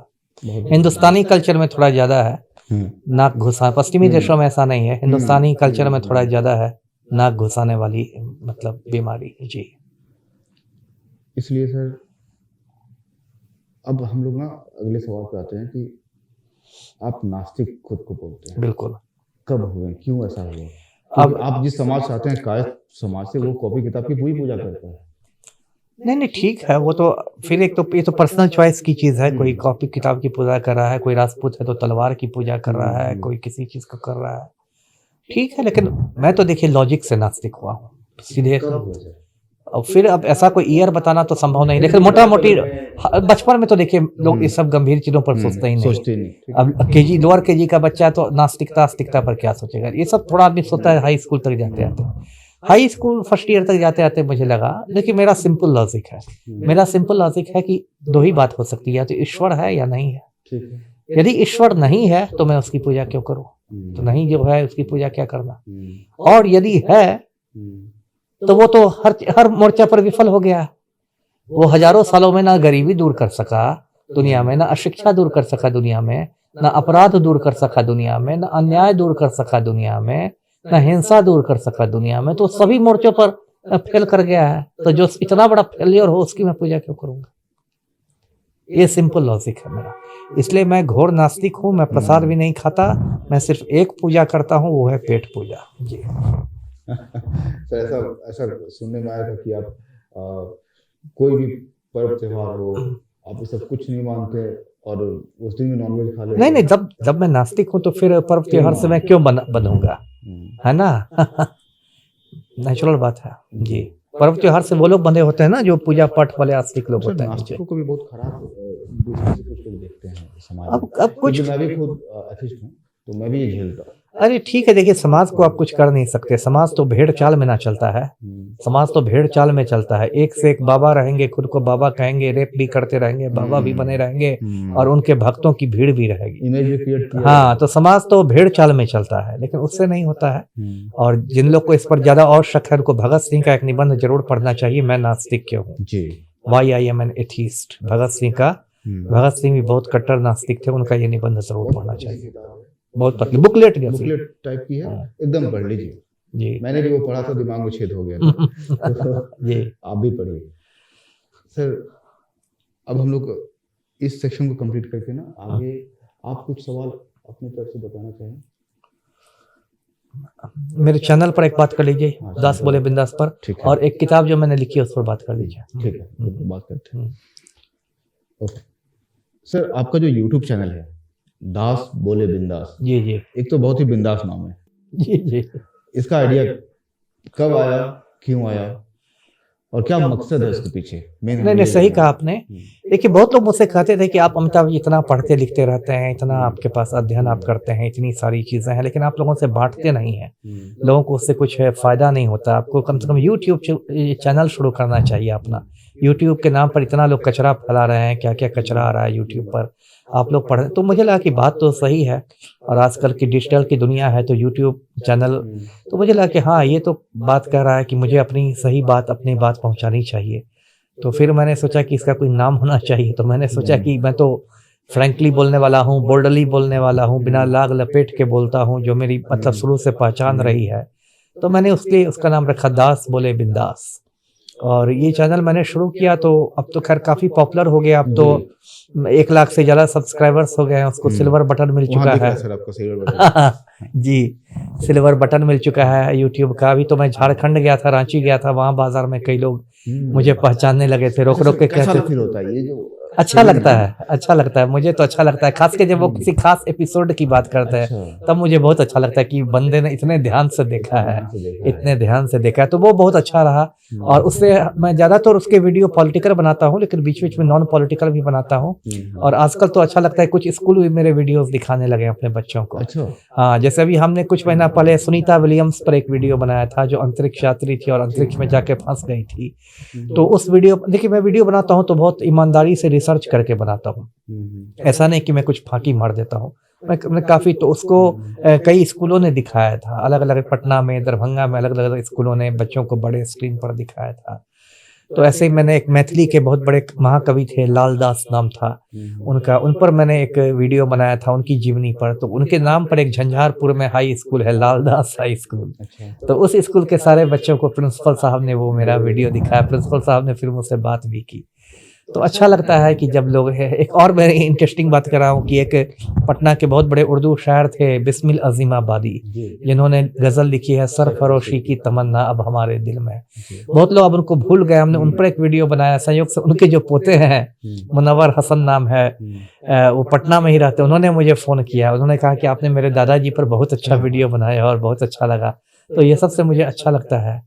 तो सर ये शायद रमनर हाँ इधर ही कहीं रहते हैं जी। तो बहुत अच्छा मुझे लगता है कि ठीक है, मेरी मेहनत जो है वो सफल हो रही है। हाँ, और मैं उसमें लोगों को कुछ एजुकेट करने की कोशिश करता हूँ जी। ये सब तो ठीक है सर, पैसा कितना आता है? पैसा ज़्यादा नहीं आता है, पैसा लगभग $300 महीना हो जाता है। $1 ₹90 का हो गया, मोदी जी कुछ दिन और रहेंगे तो $1 ₹100 का हो जाएगा। तो उस हिसाब से मोदी जी मेरा फायदा अनजाने में करा रहे हैं, तो पैसा आ जाता है थोड़ा बहुत। तो खैर हाँ, तो उतना तो खर्च भी हो जाता है, क्योंकि एडिटिंग के लिए मैं लड़का रखा है, रिकॉर्डिंग के रखा है। उससे ज़्यादा मुझे सेल्फ सेटिस्फेक्शन होता है कि मैंने समाज को कुछ दिया, कोई अच्छी बात सिखाई लोगों को। मैं बहुत सारे मतलब ऐसी चीज़ों को उठा के लाता हूँ जो मतलब गुमनामी की चीज़ें हैं, उनको मैं उठा के लाता हूँ। कोई बिहार में ऐसी इमारत है जिसके बारे में लोग नहीं जानते हैं, कोई ऐसी कला है जो मृतप्राय हो रही है, मर रही है, उस कला पर मैं बनाता हूँ। तो ये सब। सर आप इतना मतलब सोशल मीडिया पे भी एक्टिव हैं, जी जी, यूट्यूब पे भी एक्टिव हैं, आपके बारे में ये कहा गया कि अमिताभ दास घर से बाहर नहीं निकलते, डरते हैं कि कोई मार देगा। नहीं डरते नहीं है। मेरा जो रिसर्च करता है लड़का, अच्छा, एक बार भैया सवाल पूछिएगा। अच्छा, नहीं ठीक है, नहीं गुस्सा, नहीं गुस्सा नहीं, ठीक है। पहली बात तो ये कि मान लीजिए मैं अपनी जान बचा रहा हूँ तो इसमें क्या गलत कर रहा हूँ, है ना? शहीद होने की कोई हड़बड़ी नहीं मुझे, लेकिन वो बात नहीं है। देखिए मैं घर में बहुत सुकून से रहता हूँ, बाहर में देखिए क्या होता है ना, अभी मान लीजिए हम लोग बात करें, सुकून से बात करें, अभी हम लोग बाहर निकल जाए बोर्डिंग रोड पर, ऐसा जाम मिलेगा ना एकदम भेजा फ्राई हो जाएगा। है ना, मेरा तो मूड खराब हो जाता है बाहर में निकलने, ऐसा ऐसा जाम मिलता है, ऐसा ऐसा ये अशोक, मतलब कहाँ हिंदुस्तान में कहाँ आप जाइएगा जहाँ भीड़ नहीं है, पूरा हिंदुस्तान तो जाम में ही फंसा हुआ है। जी सर। तो मेरा तो एकदम ये मूड उखड़ जाता है। और घर में मैं बहुत अच्छा से सुकून से रहता हूँ, अपना 2 कमरे का मेरा ये फ्लैट है मेरा, इसका चूंकि बहुत छोटा सा फ्लैट है इसलिए मैंने इसका नाम नटशेल रखा है। नटशेल में लोग आते हैं, आप जैसे लोग आते हैं, पढ़े लिखे बौद्धिक लोग, उनसे चर्चाएं होती हैं और बहुत मैं सुकून से एक बहुत सिंपल लाइफ जीता हूँ जी। तो सर यूट्यूब से आप कंट्रीब्यूट तो कर रहे हैं समाज में, अपनी किताब भी लिखी थी। हाँ, हमने किताब भी लिखी थी, वो भी बहुत मेहनत से मैंने किताब लिखी थी, उसका नाम है littychokha.com। और वो किताब खेल खेल में लिखा गई। कोरोना का जब लॉकडाउन चल रहा था तब सब दुनिया बंद थी अपने घर में तब एक दिन लेटे लेटे मेरे दिमाग में ख्याल आया कि बिहार के बारे में बहुत सारी ऐसी जानकारियां हैं जो पढ़े लिखे लोगों को भी नहीं मालूम है। मिसाल के तौर पर गांधी जी जो लाठी लेकर चलते थे ना, वो बिहार की लाठी थी। अच्छा। हाँ, उसका किस्सा मैं भी दर्शकों को बताऊंगा। हुआ ये था कि 1934 में बिहार में बहुत बड़ा भूकंप आया था और उसमें बिहार के 2 जिले तबाह हो गए थे, मुंगेर और दरभंगा। और उसमें गांधी जी आए थे, मुंगेर भी गए थे, दरभंगा भी गए थे। तो मुंगेर में एक गांव है जमालपुर के पास है घोरघाट, तो वो गांव लाठियों के लिए बहुत मशहूर है अपने इलाके में। वहाँ की गांव में बहुत अच्छी लाठियां बनती हैं। घोरघाट गांव का नाम है, जमालपुर के पास है। तो वहां गांधी जी पहुंचे तो गांव के लोग एकदम अभिभूत हो गए कि अब गांधी जी आ गए। गरीब लोगों का गांव था, अब गांधी जी को क्या गिफ्ट दें। तो लोग गांधी जी के पास लाठी लेके गए कि बापू हमारा गरीब गांव है, कुछ नहीं हमारे पास, लाठी आप लीजिए हम लोग से। तो गांधी जी ने कहा कि एक वादा पहले करो तब लाठी दूंगा। वादा ये है कि तुम लोग ये अंग्रेजों को लाठी कभी नहीं बेचोगे, नहीं तो फिर हिंदुस्तानियों पर ही लाठी चार्ज होगा। तो उन्होंने कहा गांव वालों ने कि ठीक है, ये हम लोग वादा करते हैं। तब गांधी ने वो लाठी ली और शहीद होने तक गांधी जी वही लाठी लेके चलते थे, घोरघाट की लाठी, वही वाली लाठी। तो ये जैसे बात है बहुत लोगों को नहीं मालूम है। तो लेटे लेटे मैं ऐसे सोच रहा था, तो मुझे लगा कि मैं बचपन से मुझे स्केच करने की भी हॉबी है। तो मैंने सोचा कि एक स्केच कर करके मैं फेसबुक पर डेली एक सीरीज चलाऊं। तो मैंने सोचा कि सीरीज का कुछ नाम रखा जाए, क्योंकि बिहार से संबंधित मामला था तो लिट्टी चोखा मैंने उसमें जोड़ दिया और नई पीढ़ी को जोड़ने के लिए मैंने उसमें .com लगा दिया, littychokha.com। और हर दिन मैं उसमें स्केच करके एक बिहार के बारे में कोई रोचक जानकारी देता था। तो मेरे 5000 दोस्त हैं फेसबुक पर, बहुत सारे लोग हैं, बड़े बड़े IAS IPS सांसद, पत्रकार, बहुत सारे लोग हैं, देश विदेश के लोग। तो उन लोगों ने बहुत अप्रिशिएट किया, बोला कि ये तो कमाल हो गया है, तो हम लोग को पता ही नहीं था। तो जब 100 के आसपास हो गया तो लोगों ने कहा कि इसको एक बुक फॉर्म में आपको छपवाना चाहिए। तो मैंने उसको बुक फॉर्म में छपवाया है, वो अमेजन पर अवेलेबल है, littychokha.com। खुदा बख्श लाइब्रेरी में भी उसकी कॉपीज है। अच्छा। हाँ, तो अगर किन्हीं को वो किताब पढ़नी है तो अमेजन पे जाइए, littychokha.com सर्च कीजिए, घर मंगाइए, पढ़िए। बिल्कुल। चलिए सर, अभी कुछ सवाल और रह गए सर। जी जी। बातें तो अगर आदमी आपसे करने बैठे तो फिर बातें सुबह हो जाएगी, सुबह हो जाएगी। अभी जो राजनीति का जो सिनेरियो है, जी जी, इसमें जो युवा नेता निकल के आ रहे हैं, जी जी, उसमें मैं नाम लूंगा सबसे पहले चिराग पासवान का, जी जी, तेजस्वी यादव का, कन्हैया कुमार का, जी जी, और एक थोड़े बीच के हैं प्रशांत किशोर भी। जी जी। तो अगर इन सब में से चुनना हो, आप किसका चुनाव करेंगे? चिराग पासवान को तो बिल्कुल नहीं। चिराग पासवान की तो बहुत गिरी हुई राजनीति, बहुत ओछी राजनीति करते हैं। मैं तो बिना लाग लपेट के बोलता हूँ, तेजस्वी थोड़ा उनसे बेहतर है। प्रशांत किशोर देखिए तकनीकी रूप से तो युवा नहीं रह गए हैं, क्योंकि भारत में जो युवाओं की परिभाषा है वो 18 साल से लेकर 35 साल तक। प्रशांत किशोर तो 50 के आसपास है। ठीक है, राजनीति में युवा ही है, राजनीति में युवा ही। और हाँ, कन्हैया कुमार से मैं प्रभावित हूँ। मैंने कन्हैया कुमार की मतलब आत्मकथा भी पढ़ी है, फ्रॉम बिहार टू तिहाड़। अच्छा। है ना, वो भी हर किसी को पढ़नी चाहिए। कन्हैया कुमार बहुत छोटी जगह से आते हैं, बेगूसराय में बीहट एक गांव है, और वहां से वो किस तरह गए JNU, कैसे उन्होंने पहचान बनाई और कैसे उन्होंने संघर्ष किया, वो बहुत अच्छी किताब है। कन्हैया कुमार से मुझे बहुत उम्मीदें हैं। बहुत उम्मीदें जी। कम्युनिस्ट हैं, मतलब थे पहले। हाँ, पहले वो CPI में थे, अब कांग्रेस में। अब तो राहुल गांधी के बहुत करीबियों में से हैं। उन्होंने भारत जोड़ो यात्रा में शुरू से लेकर आखिर तक राहुल गांधी के साथ रहे थे। जी। क्या इसीलिए पसंद है या फिर वो भी एक वजह है, वो भी एक वजह है। जी।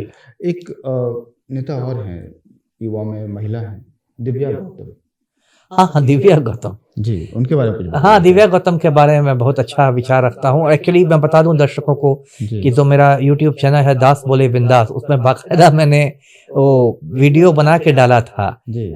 कि दीघा सीट से लोग दिव्या गौतम को जिताएं। अच्छा। वो वहां से भाकपा माले की उम्मीदवार थी। अब ऐसा हुआ कि वो हार गई, लेकिन हाँ, दिव्या गौतम में मैं बहुत संभावनाएं देखता हूँ। बहुत potential है। बहुत सुलझी हुई लड़की है। हाँ, साफ सुथरे विचारों की लड़की है। ऐसे लोगों को आना चाहिए राजनीति में। जी। आप सर क्या सजेस्ट करेंगे कि जो लोग आए राजनीति में, जी, वो लोग कम से कम ये एक चीज तो ना करें, अपने मतलब करियर में ये चीज तो ना करें। सांप्रदायिकता नहीं करें, है ना, हिंदू मुसलमान और धर्म की राजनीति नहीं करें। ठीक है। ये अभी भारतीय राजनीति का सबसे बड़ा मैं समझता हूँ ये हो गया है। एक अभी तो सर इसी पे चल ही रहा है ना। हाँ, एक असाध्य रोग हो गया है, इसलिए सांप्रदायिकता को बिल्कुल नो कहें। जी। सर नरेंद्र दामोदर दास मोदी एक ऐसा बच्चा जो बचपन में मगरमच्छ से बॉल गेंद छीन के लाता है। बाल नरेंद्र, बाल नरेंद्र, बाल नरेंद्र। उनके बारे में कुछ बताइए सर, कहानी किससे।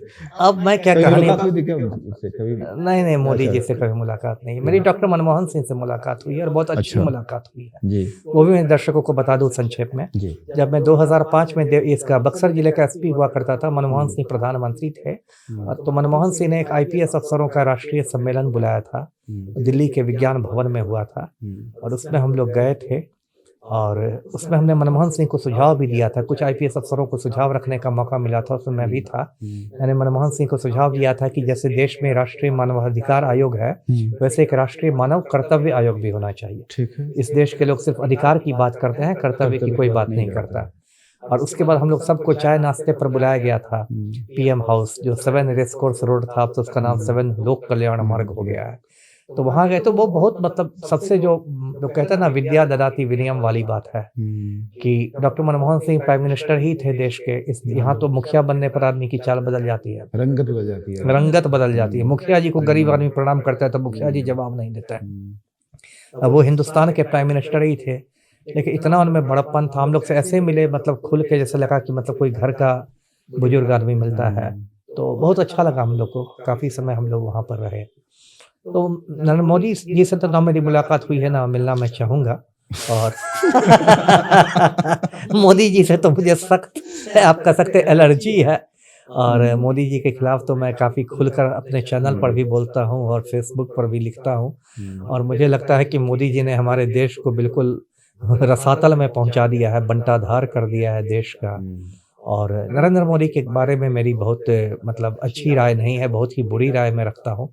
मुझे लगता है कि नरेंद्र मोदी एक मतलब क्या मैं कहूँ, एक अनपढ़ और जाहिल आदमी है जो सांप्रदायिक राजनीति करके, हिंदू मुसलमान की राजनीति करके प्रधानमंत्री बन गए हैं, वोट चोरी करके पिछले दरवाजे से। और पूरे समय जो एक राष्ट्रीय सेठ है भारत का, गौतम अडानी, उसकी सेवा में रत रहते हैं। और मोदी ने इस देश को बहुत नुकसान पहुंचाया है। जी, मोदी ने देश को नुकसान पहुंचाया सर, बहुत ऐसा ज़्यादा, मानते हैं? बहुत ज़्यादा। लेकिन उनके जो भक्त हैं वो लोग कहते हैं कि मोदी मतलब बहुत ही खराब तरीके से कुछ भी कर लें, मास्टर स्ट्रोक। हाँ, मास्टर स्ट्रोक, भक्त के लिए सब कुछ मास्टर स्ट्रोक ही है। तो अब वो अंध भक्त हैं, तो अंध भक्तों का तो कोई इलाज नहीं ना है। जैसे कुत्ते की दुम टेढ़ी की टेढ़ी रहती है, तो अंध भक्तों का दिमाग का क्या होगा। सर कुछ भी एक पॉजिटिव बात मोदी ने, कोई पॉजिटिव बात नहीं हो सकता। मार्केटिंग अच्छा करता है, हो सकता है वो HIV पॉजिटिव हो। इसको आप काट सकते हैं। अच्छा, मतलब काट के रील्स में लगा सकते हैं? रील्स में लगा सकते हैं, रील्स लगा सकते हैं। अब मोदी के बारे में पॉजिटिव बात पूछेंगे तो मैं यही कहूंगा, मोदी के बारे में मेरी राय बहुत खराब है। जी, खैर सर, काफी मजा आ रहा है आपसे बात करने में। नहीं, मुझे भी अच्छा लग रहा है। और बच गया है जी जी, बेचारा। अभी उसके एक चमचे ने एक वीडियो डाला कि मुझे भैया ने बहुत मारा है, मेरा नंगा आप वीडियो बनाया किसकी है। बात कर रहे हैं आप? एक है तेज प्रताप, तेज प्रताप यादव। हाँ जी, जी तेज जी, प्रताप यादव। अभी उन्होंने मेरी भी शिकायत दर्ज कराई है। अच्छा, ये पता चला है सर? जी जी, बता जाए उनके बारे में क्या है ये? अब तेज प्रताप यादव पर मैं क्या बताऊं, मैं तो उनको विदूषकों की श्रेणी में रखता हूं, गंभीरता से लेता नहीं हूं। अब दर्शकों को पता है कि लालू यादव के बड़े बेटे हैं, पूर्व मंत्री हैं, पूर्व विधायक हैं, और उनकी शादी हुई, ऐश्वर्या राय से शादी हुई थी। वो 6 महीने में कचरा हो गई शादी, तलाक का मुकदमा चल रहा है। जब ये मुकदमा चल ही रहा तो मतलब उन्होंने दूसरी शादी कर ली, अनुष्का यादव से शादी कर ली। और उसके बाद उनके जो पूज्य पिता हैं लालू यादव इतना नाराज हो गए कि उनको मतलब परिवार से बाहर का रास्ता दिखा दिया गया, पार्टी से भी निकाल दिया गया। जी उन्होंने 10 साल अपनी का बैन लगा दिया अपनी पार्टी बना ली है जनशक्ति जनता दल, ब्लैक बोर्ड छाप। और उन्होंने चुनाव भी लड़ा महुआ से, लेकिन चुनाव हार गए। लेकिन उनके हौसले अभी भी बुलंद हैं, कहते हैं कि यूपी और बंगाल में भी चुनाव लड़ूंगा। अच्छा वो तो हाँ, तो महत्वाकांक्षा तो काफी जबरदस्त दिख रही है। लेकिन तेज प्रताप यादव मुझे लगता है हमेशा किसी गलत वजह से ही सुर्खियों में रहते हैं। एक उनका वीडियो वायरल हुआ था कि यूट्यूबर से कह रहे थे 2 मिनट के लिए जरा अंदर आना, 2 मिनट के लिए अंदर, अब जो भी नाम हो, नाम मैं नहीं लेना चाहता। एक बार उनका वीडियो वायरल हुआ होली में, अपने अंगरक्षक से तेज प्रताप कर रहे हैं बॉडीगार्ड से, नाचो नाचो नहीं तो तुमको सस्पेंड करवा दूंगा। अब बताइए, आपको बॉडीगार्ड मिला है तो होली में नाचने के लिए मिला है। एक खबर और तेज प्रताप के बारे में है। जब मैं पॉडकास्ट कर रहा था 3-4 साल पहले, उन्हीं रिपोर्टर का इनका बात कर रहे हैं, वेद प्रकाश का। उन्होंने कहा कि वो पागल आदमी है, कब मूड में आ जाए क्या कर दे पता नहीं। और उन्होंने एक बड़े आईपीएस अधिकारी थे, एसपी थे पटना के, उनको अपने घर में थप्पड़ भी मारा है। मैं नाम नहीं लूंगा उनका। हाँ, लेना भी नहीं है क्योंकि ये तो अपुष्ट बात है। हाँ, और अपने माता जी के सामने मारा। अच्छा, क्या तो इतना मन बढ़ जाना। अब वही मुझे लगता है कि कुछ उनको अब फिर जो अभी लेटेस्ट जो उनका हो गया है विवाद कि एक उनकी पार्टी का कार्यकर्ता है कोई सौरभ यादव करके, उसका वीडियो वायरल हो रहा है कि मेरे कपड़े उतार के पीटा गया, वीडियो बनाया गया। अब पता नहीं क्या इनको समस्या है, इस तरह से क्यों करते हैं, अपना नाम खराब कर रहे हैं, अपने पैर कुल्हाड़ी मार रहे हैं अपने परिवार के लिए। बताइए, इसी पुत्र रत्न के लिए लालू राबड़ी ने 6-7 बेटियां पैदा कर दी थी, इसी रत्न के चक्कर में। और रत्न ऐसे आए कि परिवार की खटिया खड़ी है। मुझे लगता है कि कुछ ज्यादा लाड़ प्यार ने उनको बिगाड़ दिया है। जी, क्योंकि जब हम लोग बात कर रहे थे श्याम रजक से अपने इंटरव्यू में, और उनके बाद उनके मामा साधु यादव से, तो दोनों ने एक बात बताई थी। और बात ये थी सर कि वो जब छोटे थे ना तो किसी के शरीर पे पेशाब कर देते थे। और इनफैक्ट पोर्टिको में खड़े होकर श्याम रजक ने बताया था, ऑन रिकॉर्ड अभी भी इसी चैनल पे है, कि वो एक उस समय एमएलसी हुआ करते थे, उनके ऊपर पेशाब कर दिया पोर्टिको से, और वो फिर भाग जाते थे। नहीं, वही ना बोले, तो ये तो थोड़ा लाड़ प्यार में बिगड़ने वाली बात थी। और उसमें माँ बाप की भी गलती है। यदि बच्चा आपका ऐसा कर रहा है तो उसको डांटिए जोर से, एक थप्पड़ लगाइए, है ना। तो आप ये कहना चाह रहे हैं कि अगर राबड़ी जी ने उस समय थप्पड़ लगाया? हाँ बिल्कुल, क्यों, बच्चे को अनुशासन सिखाना माँ बाप का काम है ना, है ना। बच्चा तो सबका कुछ शरारत करता है, तो माँ बाप की कुछ ड्यूटी बनती है ना, कि बचपन में यदि बच्चा कुछ गलत रास्ते पर चले तो आप उसको संभालें, है ना। तो यही तो पेरेंट्स का मतलब है। जी, अभी क्या मैसेज देना चाहेंगे आप तेज प्रताप, अगर वो वीडियो देख रहे हैं उनको एक लाइन में कुछ बोलना चाहें आप? तेज प्रताप जी, है ना, गलत सलाहकारों से मत घिरे रहिए। यूपी बंगाल में बाद में चुनाव लड़िएगा, पहले महुआ में अपनी ज़मीन तैयार कीजिए और ऐसी गतिविधियों से बचिए जिससे आपके परिवार की भी नाक कटती हो, आपकी भी नाक कटती हो। मैं आपसे उम्र में बड़ा हूँ इसलिए आपको समझा रहा हूँ। जी जी सर आपसे बात करके बहुत मजा आया। हम लोग फिर मिलेंगे, फिर लंबी चर्चा होगी जरूर। बहुत सी बातें रह गई हैं, बहुत सारे, उसके लिए पार्ट 2 में होगी, पार्ट 2 में करनी पड़ेगी। कुछ सवाल बहुत तैयार करके मैं आया था, फोन में है उसमें नीतीश कुमार ने रेलवे मंत्री रहते हुए जो घोटाले किए हैं, जी जी, मैं उस पर भी बात करता, लेकिन अभी समय कम होगी। आपको सोना भी है सर, काफी विलम्ब हो रहा है, तो सर आपसे परमिशन लेते हैं।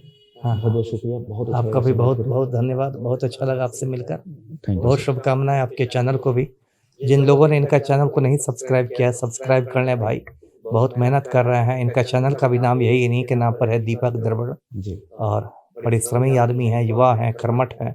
तो भाई इनके चैनल को सब्सक्राइब कीजिए, उसमें अच्छे अच्छे कंटेंट ये डालते हैं जी। और आप लोग भी सर के चैनल को सब्सक्राइब कीजिए और इनकी किताब भी खरीदिए और अच्छा रिव्यू दीजिए, उस पर फीडबैक दीजिए।